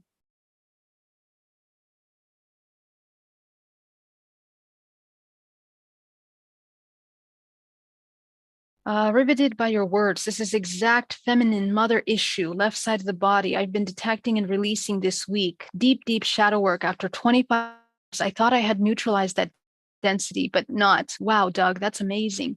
Mark says, I think I need to dive deeply into the masculine aspect of myself. Thank you, Geraldine. I don't have masculine example as I was 6 years old. Right. And that's another topic I want for another Sunday, that when we lack the parental figure of that frequency, that divine feminine or masculine frequency, we don't really have something to work off of. But what I want to say about that is that in reality, none of us do. Okay, none of us do, because no human is taught how to embody the balanced feminine and masculine. This is the thing. And I really wish that we would spend some time to educate our children and adults on how to hold a balanced feminine and masculine. Can you imagine how our world would be more mindful if we had that level of awareness? There would be more compassion, more accountability, more thoughtful interactions. So we are all learning, every single one. Even if you had a mother and father, it doesn't mean they knew how to embody a balanced feminine and masculine role. Okay. And that is due to the way that this matrix is designed. This is social engineering to give us false sense of understanding of what the feminine and masculine looks like and the roles that they play. So all of us are recovering from those old ways of thinking into a new. And that's why we're going through so much changes now, is to begin to uproot those false ways of thinking. Question from Harina. Thank you for your insight. I'm noticing that there's not that many Black people in these healing places. I know that ultimately that we are all one. However, I'm curious as to why that is. Is it simply resonance? No, I really don't know directly. I do work with a lot of people from around the world, every color, I don't see things in colors this way, but I work with a lot of clients privately. Why they don't come, I really don't know. But I think that each one of us in our circles can share this information, and we become an example, and our lives should become an example of the application of the things that we learn, regardless what color, race, culture you are, so that you can understand how to come into health and vitality. Okay. So when we become that beacon of light, they see, oh, I want that. I want to embody that peace. There's no material, there's nothing physical that's being gained directly. It's gained indirectly. But yeah, so let's share this with more of our circles. Everyone that's here, wherever your circle is. I will be doing Spanish courses soon. I'm preparing for that. And I do speak other languages, so we'll be preparing for that as well. But if you guys can help spread the word in your communities, please be the example there. Let's bring home more people. Geraldine, what about grounding through lower chakras? Grounding doesn't occur through the chakras. Grounding occurs through the vibrational frequency that you're holding, and through brain states and your level of awareness to this physical vessel. Whether you are fully embodying and not rejecting this body, is essentially how you will ground. Now, the chakras as emotional expressions, of course, if you are in a state of separation with your own body, you're going to be in a state of survival. You won't be in your physical body. Okay. And that is the connection between the chakras and the emotions. But how we actually ground is by heightening your full embodiment. And how I teach this is several different ways. Connect to the center of the earth, because the earth is an extension of your body, but also it allows you to access the 8th and 9th dimensional layer of your body, which is merged in the morphogenetic field to the physical realm. You won't be able to master or manifest or attract anything on demand if you're not connected to the physical realm, to the earth. So we have to become very close with nature. We have to connect to the earth and embody that connection in order to be able to master the matter. Okay? So that's actually what chakra is about. So clean the chakras, work with the chakra information, shifting perspective, learning how to control chakras. But your grounding is really about inheriting and being in this physical body and then navigating from there. Clear, Nicoela. Let me know if maybe you meant that in a different way. Okay. Ananda says, I feel like the veil of parallel lives is thin and merging more with our present incarnation here. Yes, it is. I'm in for that. Balance and masculine balance. Absolutely. Geraldine, what about the grounding through the lower chakras? Is that not relevant? Oh, yeah, I got you. Wow, how beautiful. Message recording regarding races. I have multiple ethnic and racial families. Interesting how my family members vibe off each other. Yes. Very good, my loves. Okay, so let's get into our meditation. Let me see. Do I have any more questions here? Cedric, thank you so much for that super chat. Thank you very much. I greatly appreciate that. Thank you very much. Leon says, how the Vatican is still standing is beyond me. Well, you know, religions are going to go through a major clearing and reorganizing, I think, over the next few years. But, you know, we just have to embody what it means to become the creator of our own reality. We have to understand that everything begins and ends with us. And those that are ready for that understanding will be. But I want to say it, and I want to mention that every human has their free will to experience whatever level of consciousness they're going to experience. So we do have to hold space for that freedom as well, okay? It's not about pointing fingers and saying, ooh, religion. But we have to hold space with unconditional love and unity consciousness. And the more that we become an example of a thriving, super healthy, longevity, interdimensional, interconnected powerhouse, you won't even need to speak anything, and you will raise the collective consciousness naturally. Eventually, religion will fall out from the wayside because it will no longer be a match to the vibrational frequency as we are evolving. But there will always be, as I mentioned, that dualistic need for control on some level. If it isn't religion, it's going to be some other level of control. So we just have to be aware of that and understand where our power begins and ends. Silban, thank you so much for that super chat. Love you. Thank you very much. When I clear blockages and come into alignment, I feel strong tingles and goosebumps in my body that affect electronics around me, making them pop or crackle. I'm wondering why this is happening. Absolutely. It's just basic understanding of how your electromagnetic system functions. The higher dimensional octave you activate in your body, and I also experienced this as soon as I had my contact experience in the physical, and anytime I have contact experience that is really physical experience, I immediately begin to have the same kind of distortions with electricity. This is not just a cliche word or something that we're making up, but you really do affect electromagnetic systems around you. But we have to it's not a vanity thing, and it's not something to be terribly, in awe about.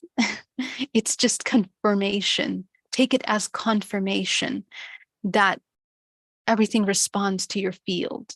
And we can decide what to do with our field. So you're basically tuning into your Jedi abilities, per se.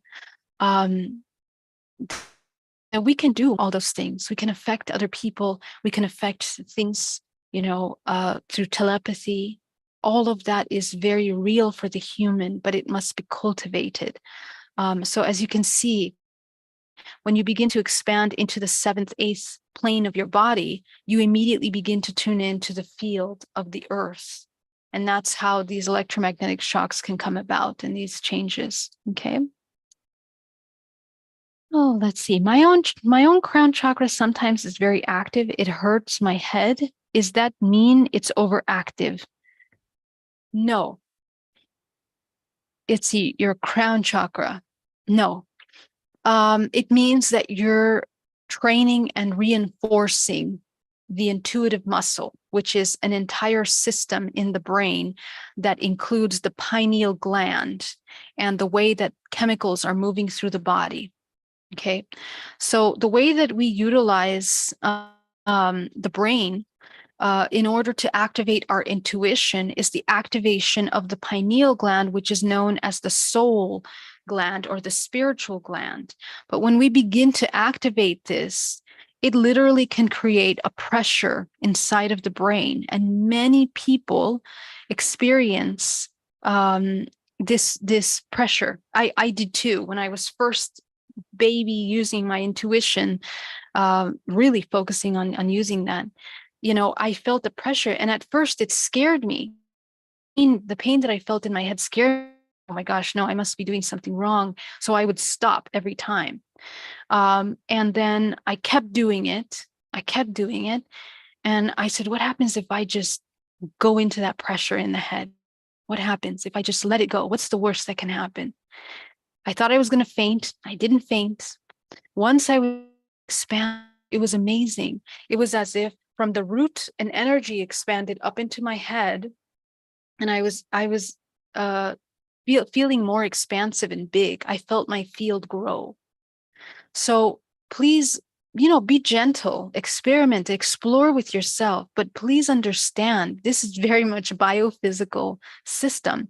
And another thing I will mention, that when you're activating your third eye, you are growing gray matter in your brain through meditation. This is scientifically proven. For those of you that need that scientific proof, we grow gray matter in the brain. Okay, where's that?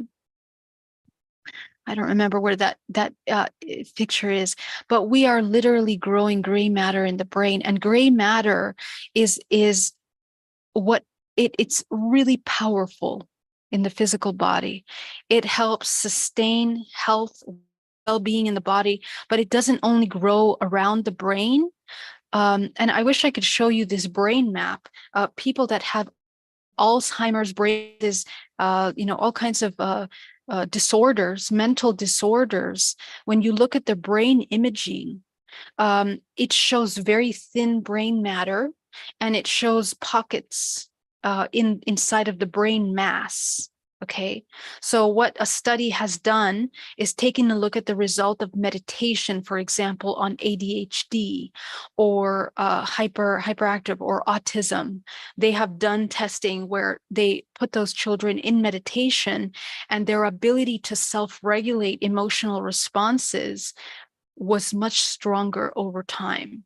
Okay, and it's very interesting. But even adults that resulted in Alzheimer were shown to have super thin gray matter. So how we can prevent some of these disorders and to help our organism regenerate is meditation. 0-point meditation. Come into the state of observer and sit there and do nothing but observe yourself for an hour. Here's the challenge. Okay, sit there and observe yourself.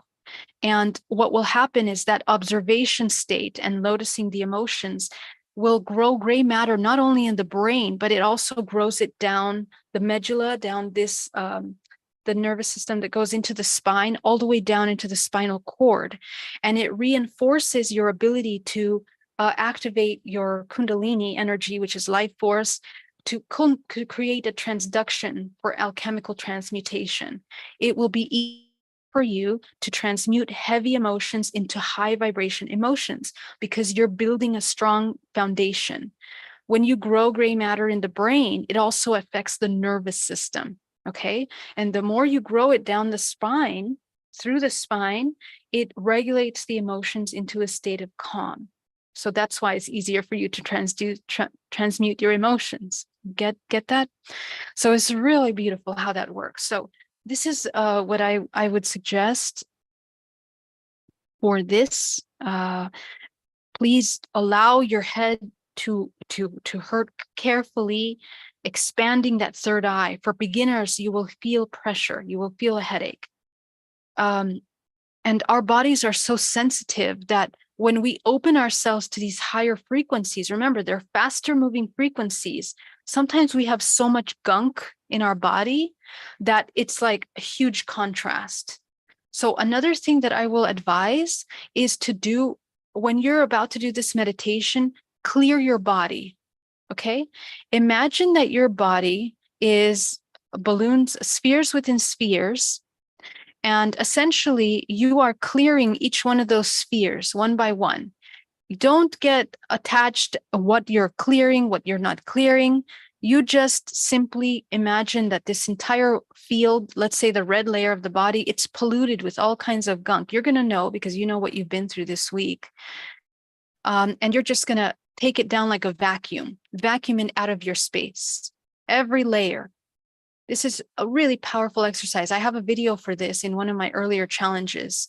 But as you clear out every single layer of the body, you won't have such a contrast in your vibrational frequency anymore, and it won't hurt so much, okay? And you'll be able to activate the crown chakra better. Okay, so that's another way that you can use that. Okay, my loves, I love your questions, but let's jump into the meditation, okay? We'll take more questions at the end. All right. I love you so much. Let's start by inhaling deeply and exhaling. And yeah. With every breath you take, as you inhale and exhale, okay, can't find it. You're going to bring to a state of complete neutrality, complete calm.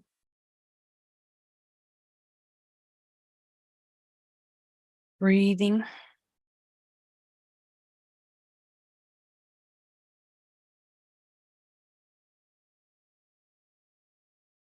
Come into stillness, as much stillness as you can.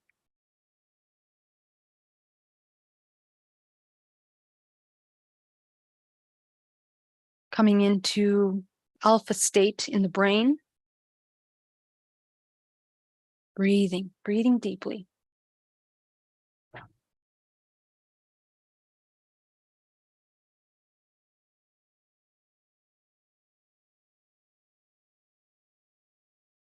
And as you take your attention down into the neck, into the chest, into the solar plexus,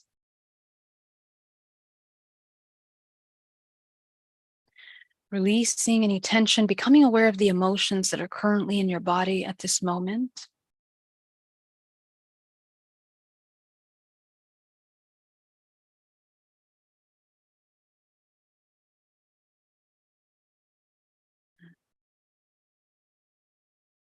And relaxing the muscles of the body as you allow yourself to come into a state of absolute neutrality.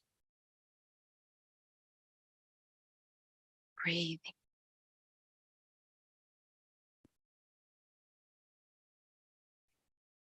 Going down into the lower back, into the hips, into the thighs, the knees, the feet.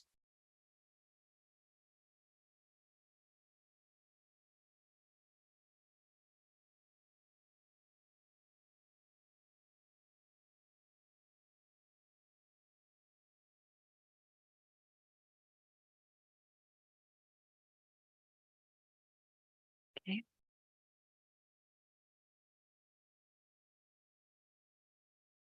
You're going to take your attention out now as you create a cord of energy that connects your body down to the center of the earth, anchoring yourself. I want you to fine tune your senses so much that you feel the rotation of the earth with your body. This is how we train our level of awareness.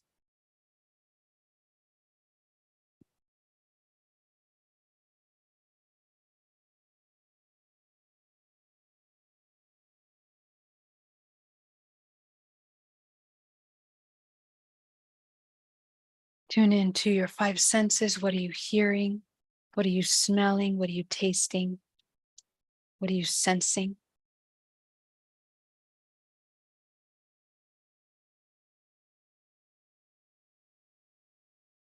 Breathing.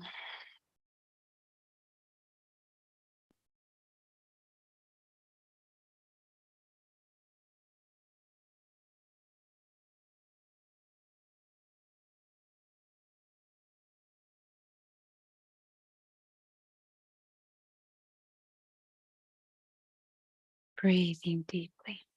Okay. We're going to go deeper. I want you to tune into your field. Go ahead and tune into your energetic field. How far out does your energy extend around you?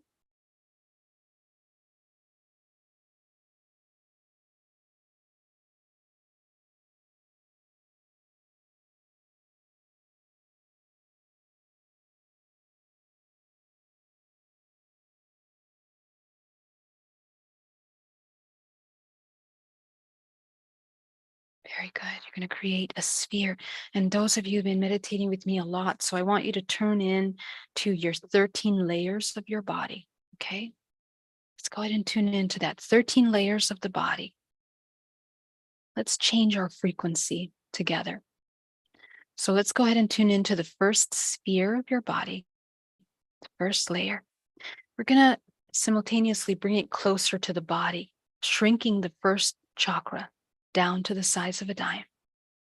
So bring that first sphere really close to the body. We're just going to use the color red as a reference to make it easy for us to visualize.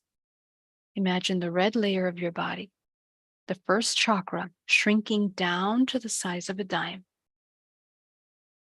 disconnecting any imbalance in the root chakra. And you're going to clear it. Imagine from the top of the sphere down to the bottom of the sphere. And at the bottom of the sphere, we have a vortex or we have a vacuum. Okay.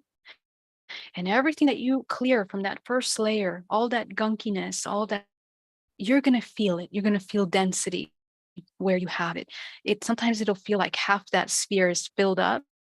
Okay. It'll feel like it's full of junk, it's full of stuff. And you're just going to imagine that you're going to clear that junk out of that lower layer of the body. Clear it all out. Breathing deeply. You will immediately feel lighter. Okay. Let's go in to the second chakra now. The second chakra, double-sided vortex, shrinking down to the size of a dime. And you're going to shrink down the second sphere closer to your body.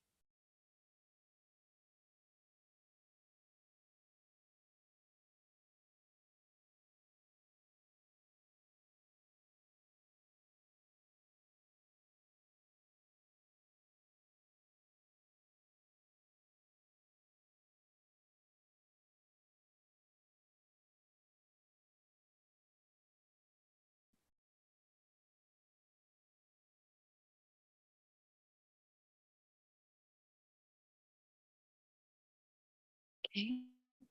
We're going to go to the third layer of your body, the third chakra. Go ahead and visualize shrinking that down to the size of a dime.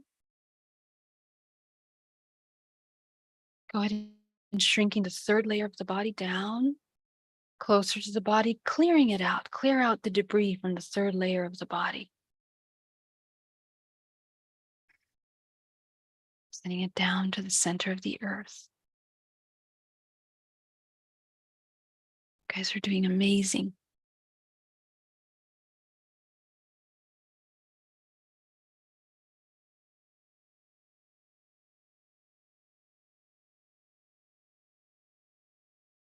Very good. Let's go into the heart chakra now. You're going to expand that heart chakra. So make your heart sphere really big all around you, bigger than your room, bigger than your house or apartment. Okay, and we're going to train holding that space. It'll feel like you can breathe more expansively. Okay, let's see what debris are here in the heart. Let's go ahead and clear that field out of the body down to the center of the earth.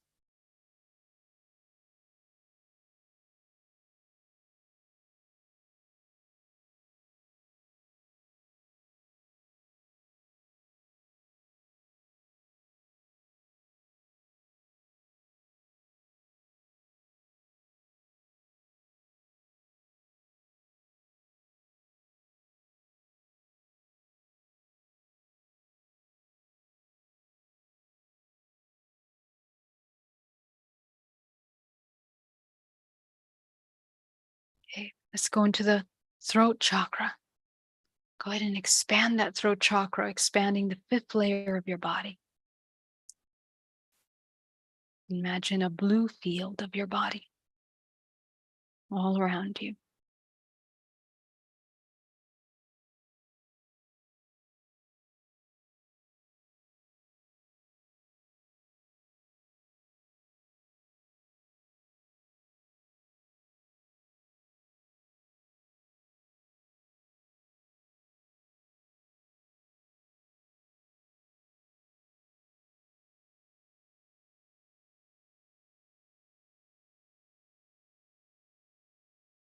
Okay, go into your third eye, expanding that third eye front and back, expanding the 6th layer of your body.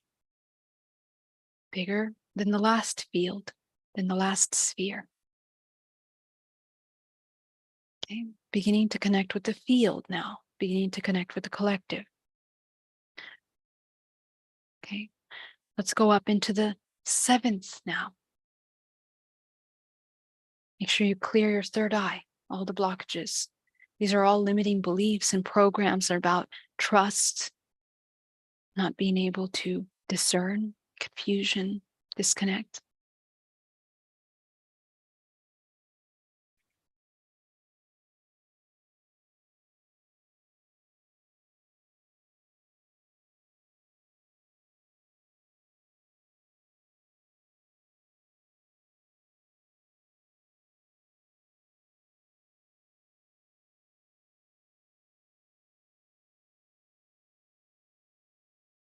Okay, going up into the 7th now. As you expand the 7th field of your body, activating the 7th chakra, you're going to go up to the 8th chakra, the 8th layer of your body, expanding that field.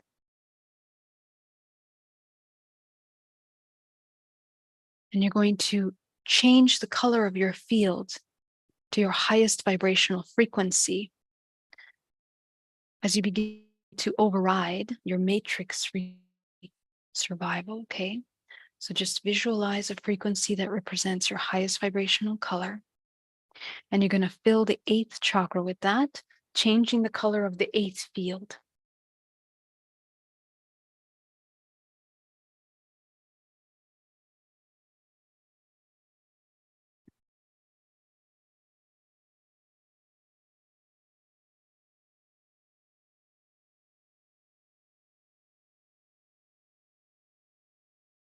And you're going to send that down into the 7th, activate the 7th, fill the 7th with that color.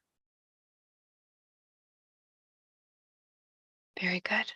We're going to go deeper. We're going to do a really healing frequency for this special gateway of the full moon that creates an ending for any aspect of ourselves that's been in deep suffering for many years.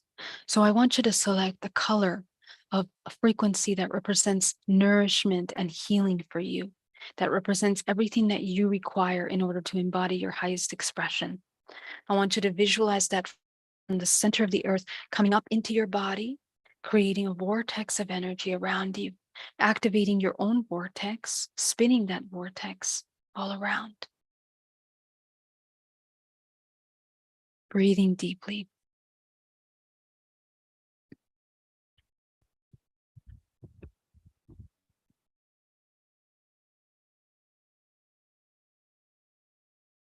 Okay, from source, from the cosmos, we're going to bring down a powerful wave of gold energy that comes down through the crown of the head, mixing with this earth energy, combining green and gold.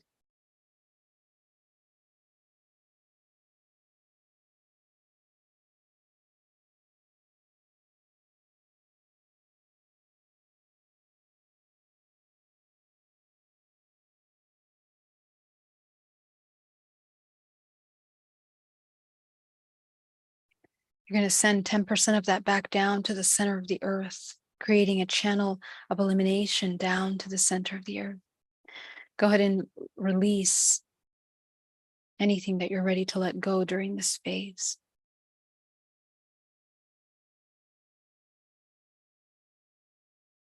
You're going to go back to your solar plexus. Take 80% of that combination up your spine from the crown of your head, coating the outside of your field. And I want you to allow yourself to call back fractals of yourself. Been connecting with people, places, and things that are no longer in alignment with you. Go ahead and call that back into your body.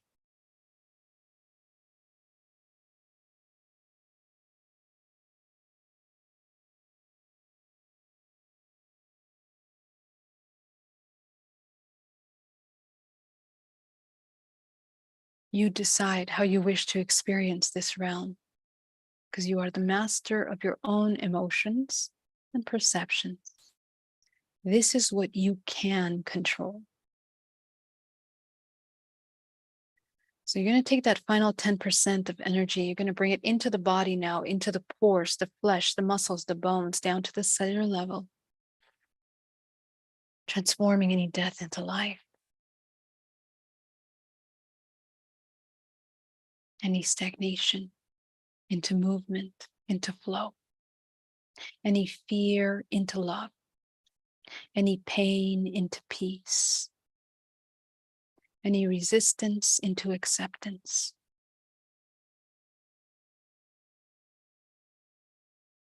Any contraction into expansion.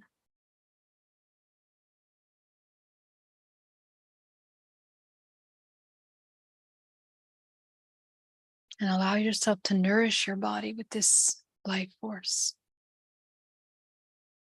Feeling deep gratitude for yourself, for this beautiful organism that came in at this time to experience all of these things, that is constantly choosing between love and fear every moment of its day. I want you to feel so much compassion for this body, gratitude.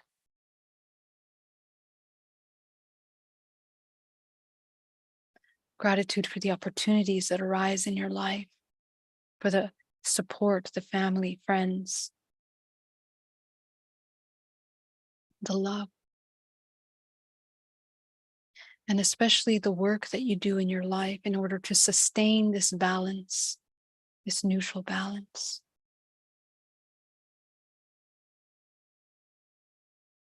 So let's go ahead and help this organism a little more. I want you to tune into your body now. As you're running energy through your body, I want you to begin to review the past 24 hours. What are some of the emotions that most came up for you in the past 24 hours? If this is your morning for you, take a look at yesterday. If this is your night, take a look at your day, wherever you are in the world.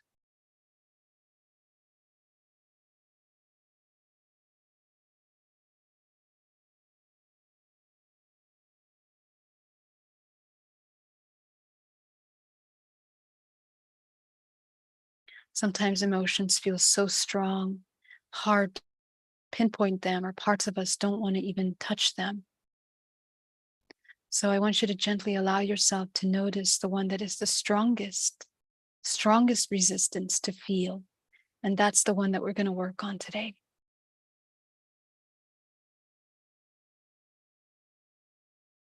At whatever level that might be for you.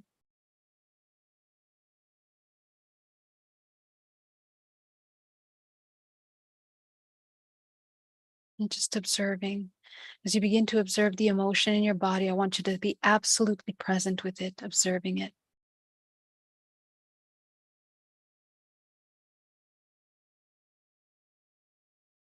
Begin to notice the emotional layers that begin to uprise, and name out those emotions as you begin to observe them.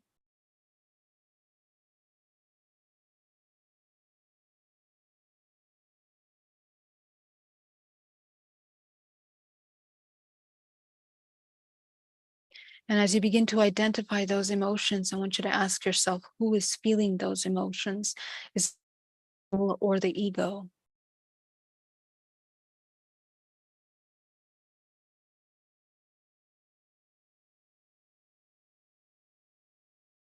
Is it a wounded part of us that is protecting something?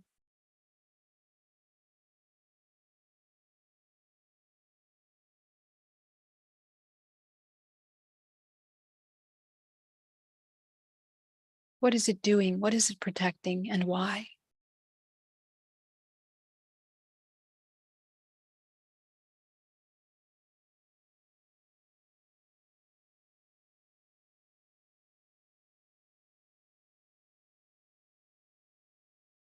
Who are you giving your power to in this circumstance? Beginning to observe how we are externalizing our power in this circumstance. Take a look at that.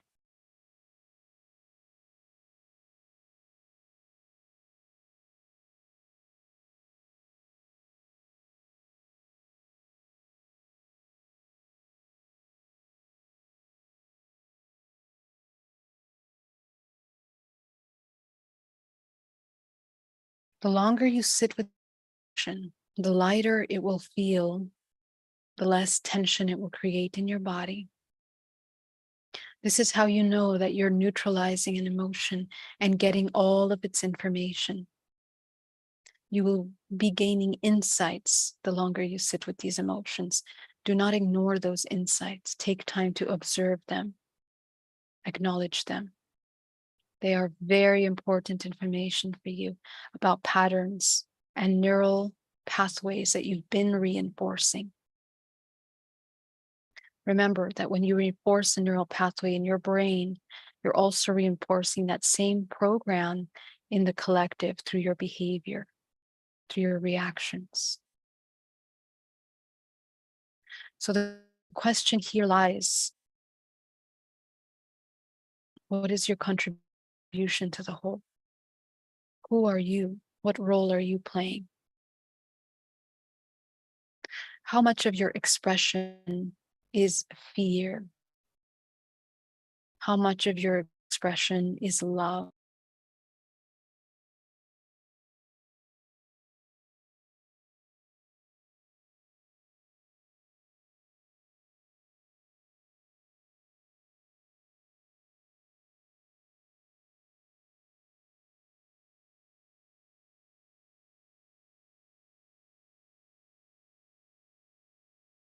As you begin to acknowledge that, I want you to notice how we become, how much these emotions affect who we become, who we are, how we act, how we react.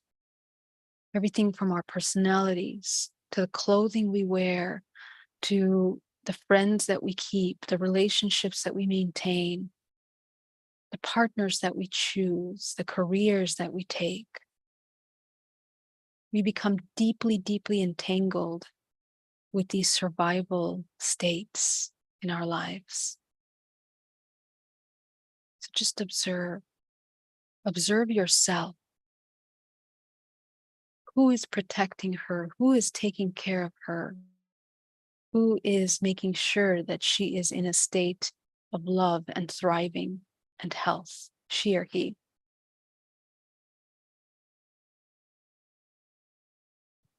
Take a look at yourself deeply. The core essence that has no sex, it's this light. You are a light. You're a neutral life force. As you begin to observe this part of you, you begin to see perhaps the child aspect of yourself, but I want you to look even further at the soul part of you. The soul part of you that has chosen to experience separation, What is its deepest desire? Its deepest desire for creation.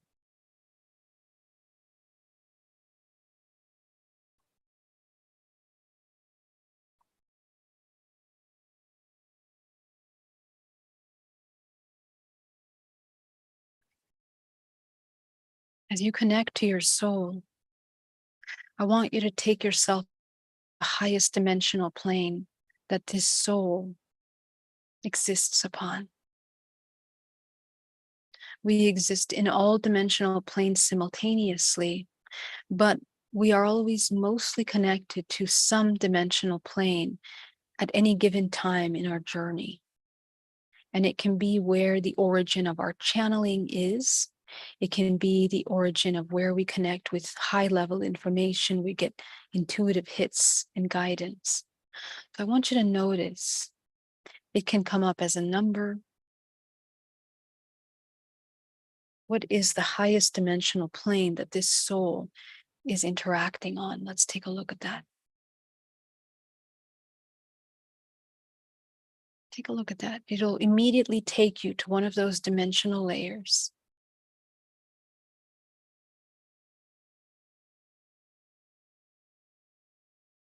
And as you begin to see this dimensional layer, I want you to begin to sit here observing this dimensional realm, dimension of yourself. I want you to connect with your higher self here. You're connecting with this dimensional self right now at this given time with this celestial energetic influence, because this will be a guidance for you in the coming months. So full moons always represent endings, clearings, releasings. I want you to connect here with your higher self. See them manifest for you. What form do they take, if any? Humans always like to create form of things. It's the nature of our reality. So just observe what manifests before you as you connect to this higher aspect of yourself.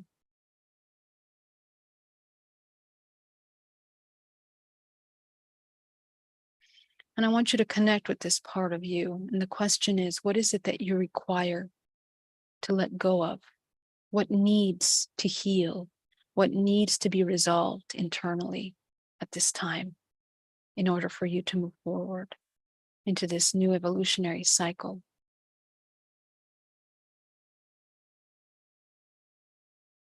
You might see one thing, you might see many things.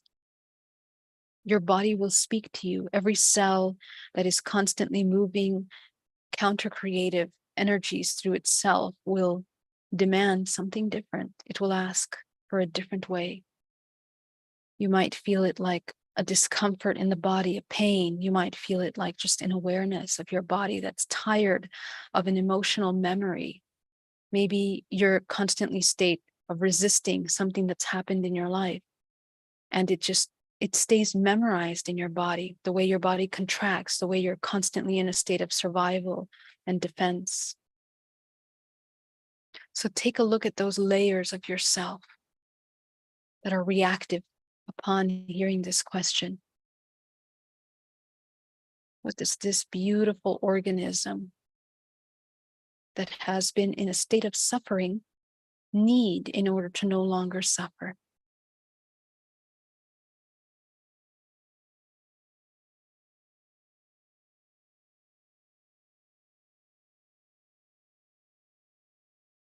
Is there something that needs to be accepted? Is there something that needs to be let go? Take a look at that.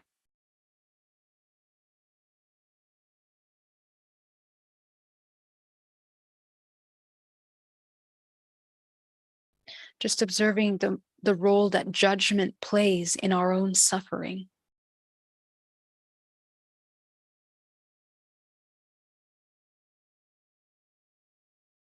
Why do we judge?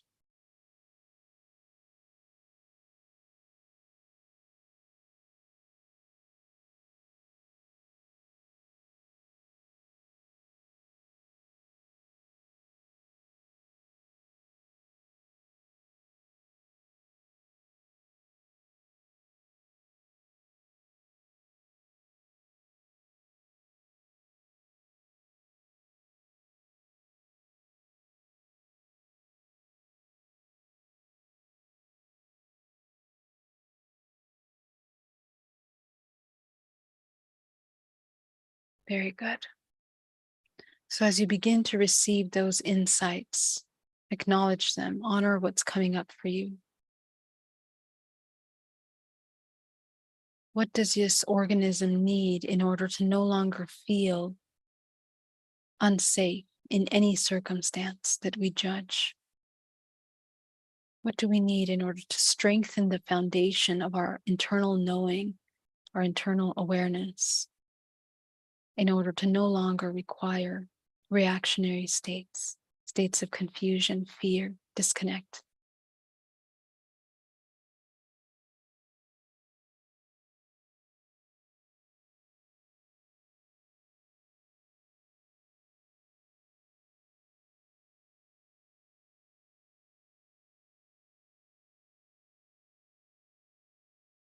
Focus on the emotion that comes up in the body, the sensations.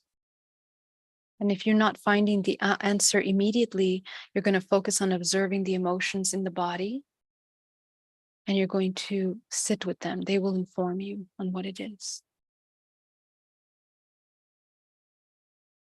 Are you not choosing yourself? Are you not acknowledging yourself, your internal communication, internal navigation? Take a look at that.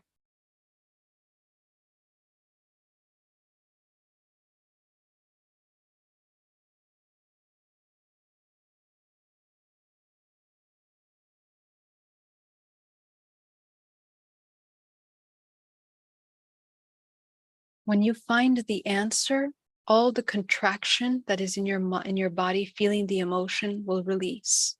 But until you find that answer, it'll stay contracted. So never ignore that contracted feeling if it continues to sustain while you're doing this healing work, because you will just suppress it more in the body. Okay, so make sure that whatever emotion is coming up for you, you sit with it long enough in order to get the answer that you need, the insight. You're in a state of observation and learning.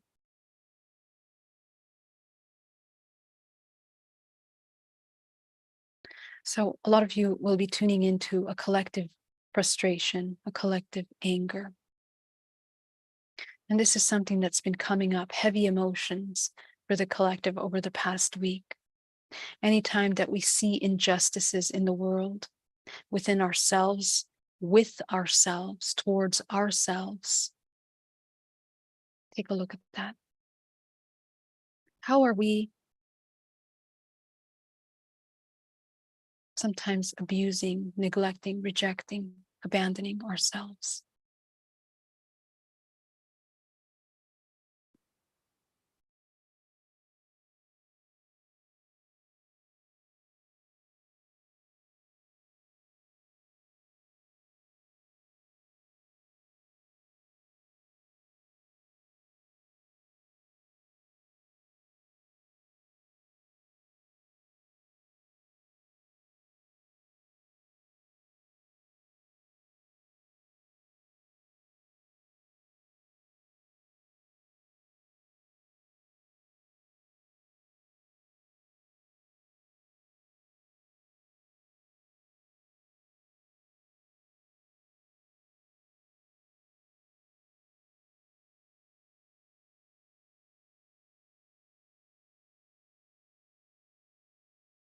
Very good.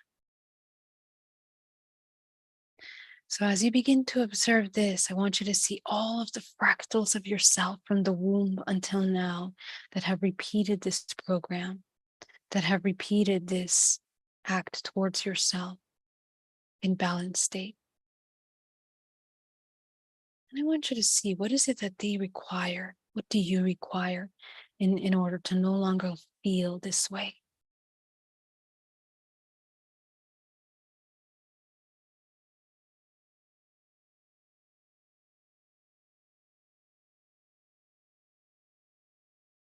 Is it releasing the attachment towards something? I want you to be very mindful observing your ego in this point. This is exactly the point that we were discussing earlier. The ego wants to hold on to identities, to ideas, to thought forms, to self-preserve. So what does it need in order to no longer hold on to this? How can you free it of its suffering? Observe that.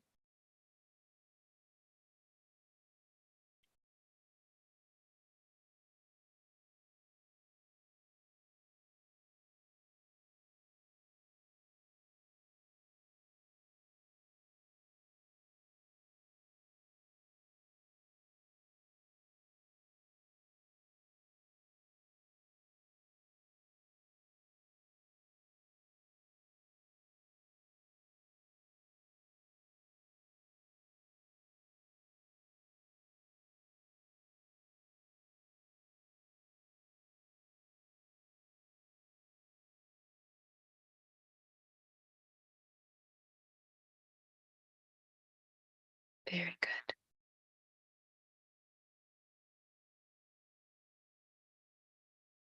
So as you begin all of the fractals of yourself, allow them to absorb this new healing, this new understanding into their core, into the essence, into the cellular level of these aspects.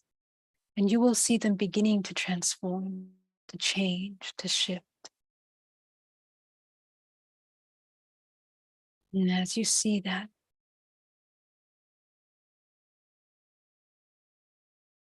you're going to inhale deeply this fractal of yourself, this new changed part of you into your body.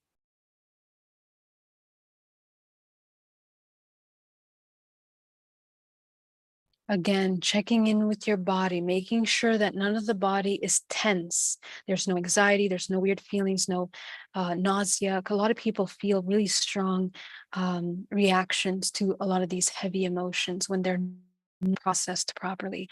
So I want you to be very aware of your body, making sure that it's neutral, calm, expansive, and instead of attractive. Okay, that's how you know you received the information you needed in your meditation. If you leave your meditation in a state of contraction the same way you came in, or maybe you weren't even there, you're not really finishing it to its end. You need to sit longer, okay?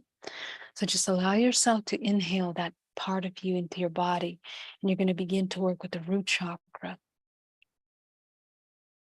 I want you to begin to see as you open the root chakra within the DNA of the root, okay? So again, every chakra has its own DNA. Within the DNA of the root, it's interconnected to many layers, archetypal aspects of ourselves, simultaneous lines, and ancestral aspects of ourselves that are holding on to certain programs here. So we're just going to ask to see all of these beings that are connected with the same blocked energy in the root, and we're going to uproot those cords. Inhale deeply and release from the root chakra. Go ahead and release. You can imagine pull out, or you can just imagine neutralizing that energy or changing it to a lighter color. But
I think I lost you guys on Zoom for a moment there. I'm so sorry about that. Okay, so yeah, so wherever you are in your solar plexus,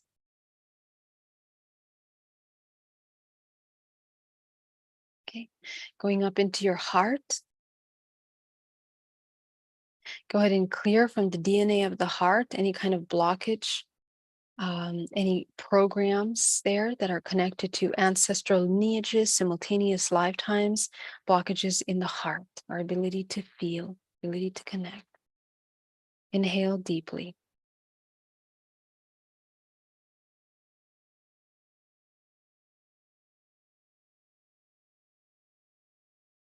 Very good.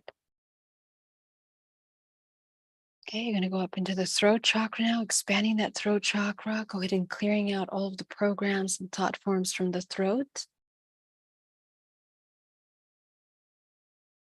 With our ancestors, with any kind of simultaneous lives that are holding on to programs of limitation still in the throat. Very good. Calling back your life force into your body and releasing. Breathing deeply.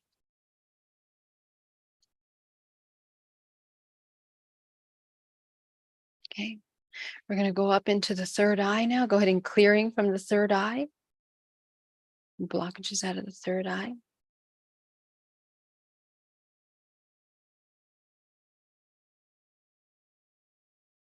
Okay, multidimensionally, ancestrally, simultaneous lives, clear them out. And you're going to go up now into the seventh. Go ahead and activate the seventh as you've already done. You're going to go up to your eighth. And what color do you see here? What have you cleared out? Go ahead and see if that color has changed in your eighth chakra. And if it has, you're going to illuminate the seventh with that color, the new color that you see. And you're going to send it up into the ninth, activate the ninth. Activate the 10th. Activate the 11th.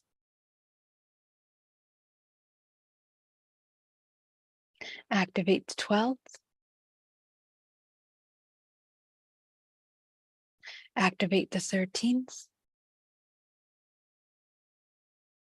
Activate the 14th.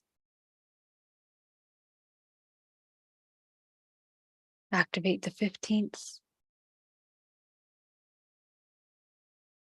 Activate the 16th. The 17th. The 18th. The 19th. Expanding that 19th sphere of your body. Remember, these are spheres that we're activating, not just vortices that are just small. It's the entire sphere that you're reinforcing right now. Activate the 20th layer of your body. The 21st layer of your body. The 22nd layer of your body. The 23rd layer of your body. 24th. 25th. Very good. Excellent. Okay, you're going to notice your frequency is totally different right now. You're very still, you're very calm. This is the place that I invite you to access channel ability. Okay, so here I want you to receive a message for your week that is giving you very specific information for what you need at this time for your journey. For this moon, this ending, what is ending and what is beginning, allow yourself to connect to that and let that be known to you. Okay, the tool that you need this week in order to embody your highest expression, what is that? Okay, go ahead and receive that from this 25th dimensional layer as you connect to the multiverse. Understanding our higher purpose and higher existence. Okay, you're gonna bring yourself back into the room now. As you begin to channel that white light with your eyes open, I want you to bring source light down in from the 25th down through every single one of the chakras into the center core of the body, through the pineal gland, activating the pineal gland, activating the chakra between the heart and the solar plexus, activating the perineum, clearing the perineum, creating a pillar of white light down through the center core of the body, all the way down to the center of the earth. And you're going to expand that field around your body. Okay. Activating your light body, expanding, strengthening, reinforcing your light body, because you've reinforced the layers of that light body with higher frequency availability. Okay. Excellent work, everybody. Welcome back. I'm so happy to have you guys here. Thank you very much for your beautiful work. You guys are just amazing. I'm so excited. And if anybody would like to share, I would love to hear what dimensional plane your soul tuned into during that meditation. Would anybody like to share any insights or anything that they experienced through there? Please chime in and unmute yourself and join in to share. Ananda says, thank you so much. Mark says, thank you so much, Geraldine. That was awesome. I'm so happy to hear that. What level did you access? I want to hear it. Thank you, Geraldine. So calming, cleaning, 12 dimension. Angie accessed 12 dimension. That's amazing. Marvelous. What a ride. Awesome. I went to 120 dimensional plane. Excellent soul activation. Boy, are you here to work. I love it. I went to the 12th dimension. Amazing. It was so good. At the last one, my body started sobbing and I have tears. Wow, there's a lot of release there. Thank you. Thank you. That's amazing, Darina. That was really good. Thank you. Let's pretend says, I'm you for a minute. Thank you, everyone. I thought that was nice. Gifted shown 11. 11, interesting. I went to the 21st. My light body was as big as the galaxy. That's the one. That's the true body, you guys. So you really were able to see that. That's what I want you to know. You are that galaxy. So I want you to embody that every day. Ananda says, I felt something with the 14th. Excellent. 13th. Victoria went to the 13th. Alaya, I do feel more calm. I'm so happy. That's just amazing. Good. You guys are just the most amazing little souls. I am just so honored to be here with you. Mark has a question. I had a stabbing pain in my right shoulder under the collarbone. Any ideas?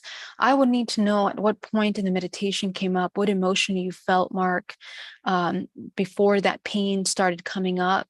Or is it something that was just always there and it was just magnified during the meditation? That's another important point. Pain in the body is an incredible communicator. It is asking for our attention. There is something that we have abandoned, rejected, ignored. Okay, I'll try to look into it. Yeah, so right side of the body is the masculine. Okay, so taking a look at, what is our, I could tune into you, Mark, but we would probably need to talk privately. Okay. But, tuning into the programs around the father and our relationship with the feminine. How are we holding space? How are we not holding space? What are we blocking? Okay. And, just sit with that. Sit with the pain and all the discomfort and the pain that it feels. Describe it as emotions. That's your information right there. Okay, so if you feel the pain and it's like anger, disappointment, something like this, sit with that and see what comes up. Okay, Ayla has a question. Go ahead, jump in. Yes, Geraldine, I wanted to ask, my experience with the males in my life are very healthy and comfortable. However, my relationship with a particular female in my life tends to hold more masculine energy due to their fears. Is that what may be confusing me? Because I keep looking for problems with men in my lives, but I don't have any, to be honest. And the ones I do have, we're healthy, and I'm being truthful about that, deep down. Okay, so it goes a lot deeper, my love. It's not so much about the relationship at the superficial level, but the subconscious level. Okay, so what role were we playing in the dynamics with these men? Are they a balanced masculine, feminine? Okay, so balance, when somebody is balanced, they have both of them.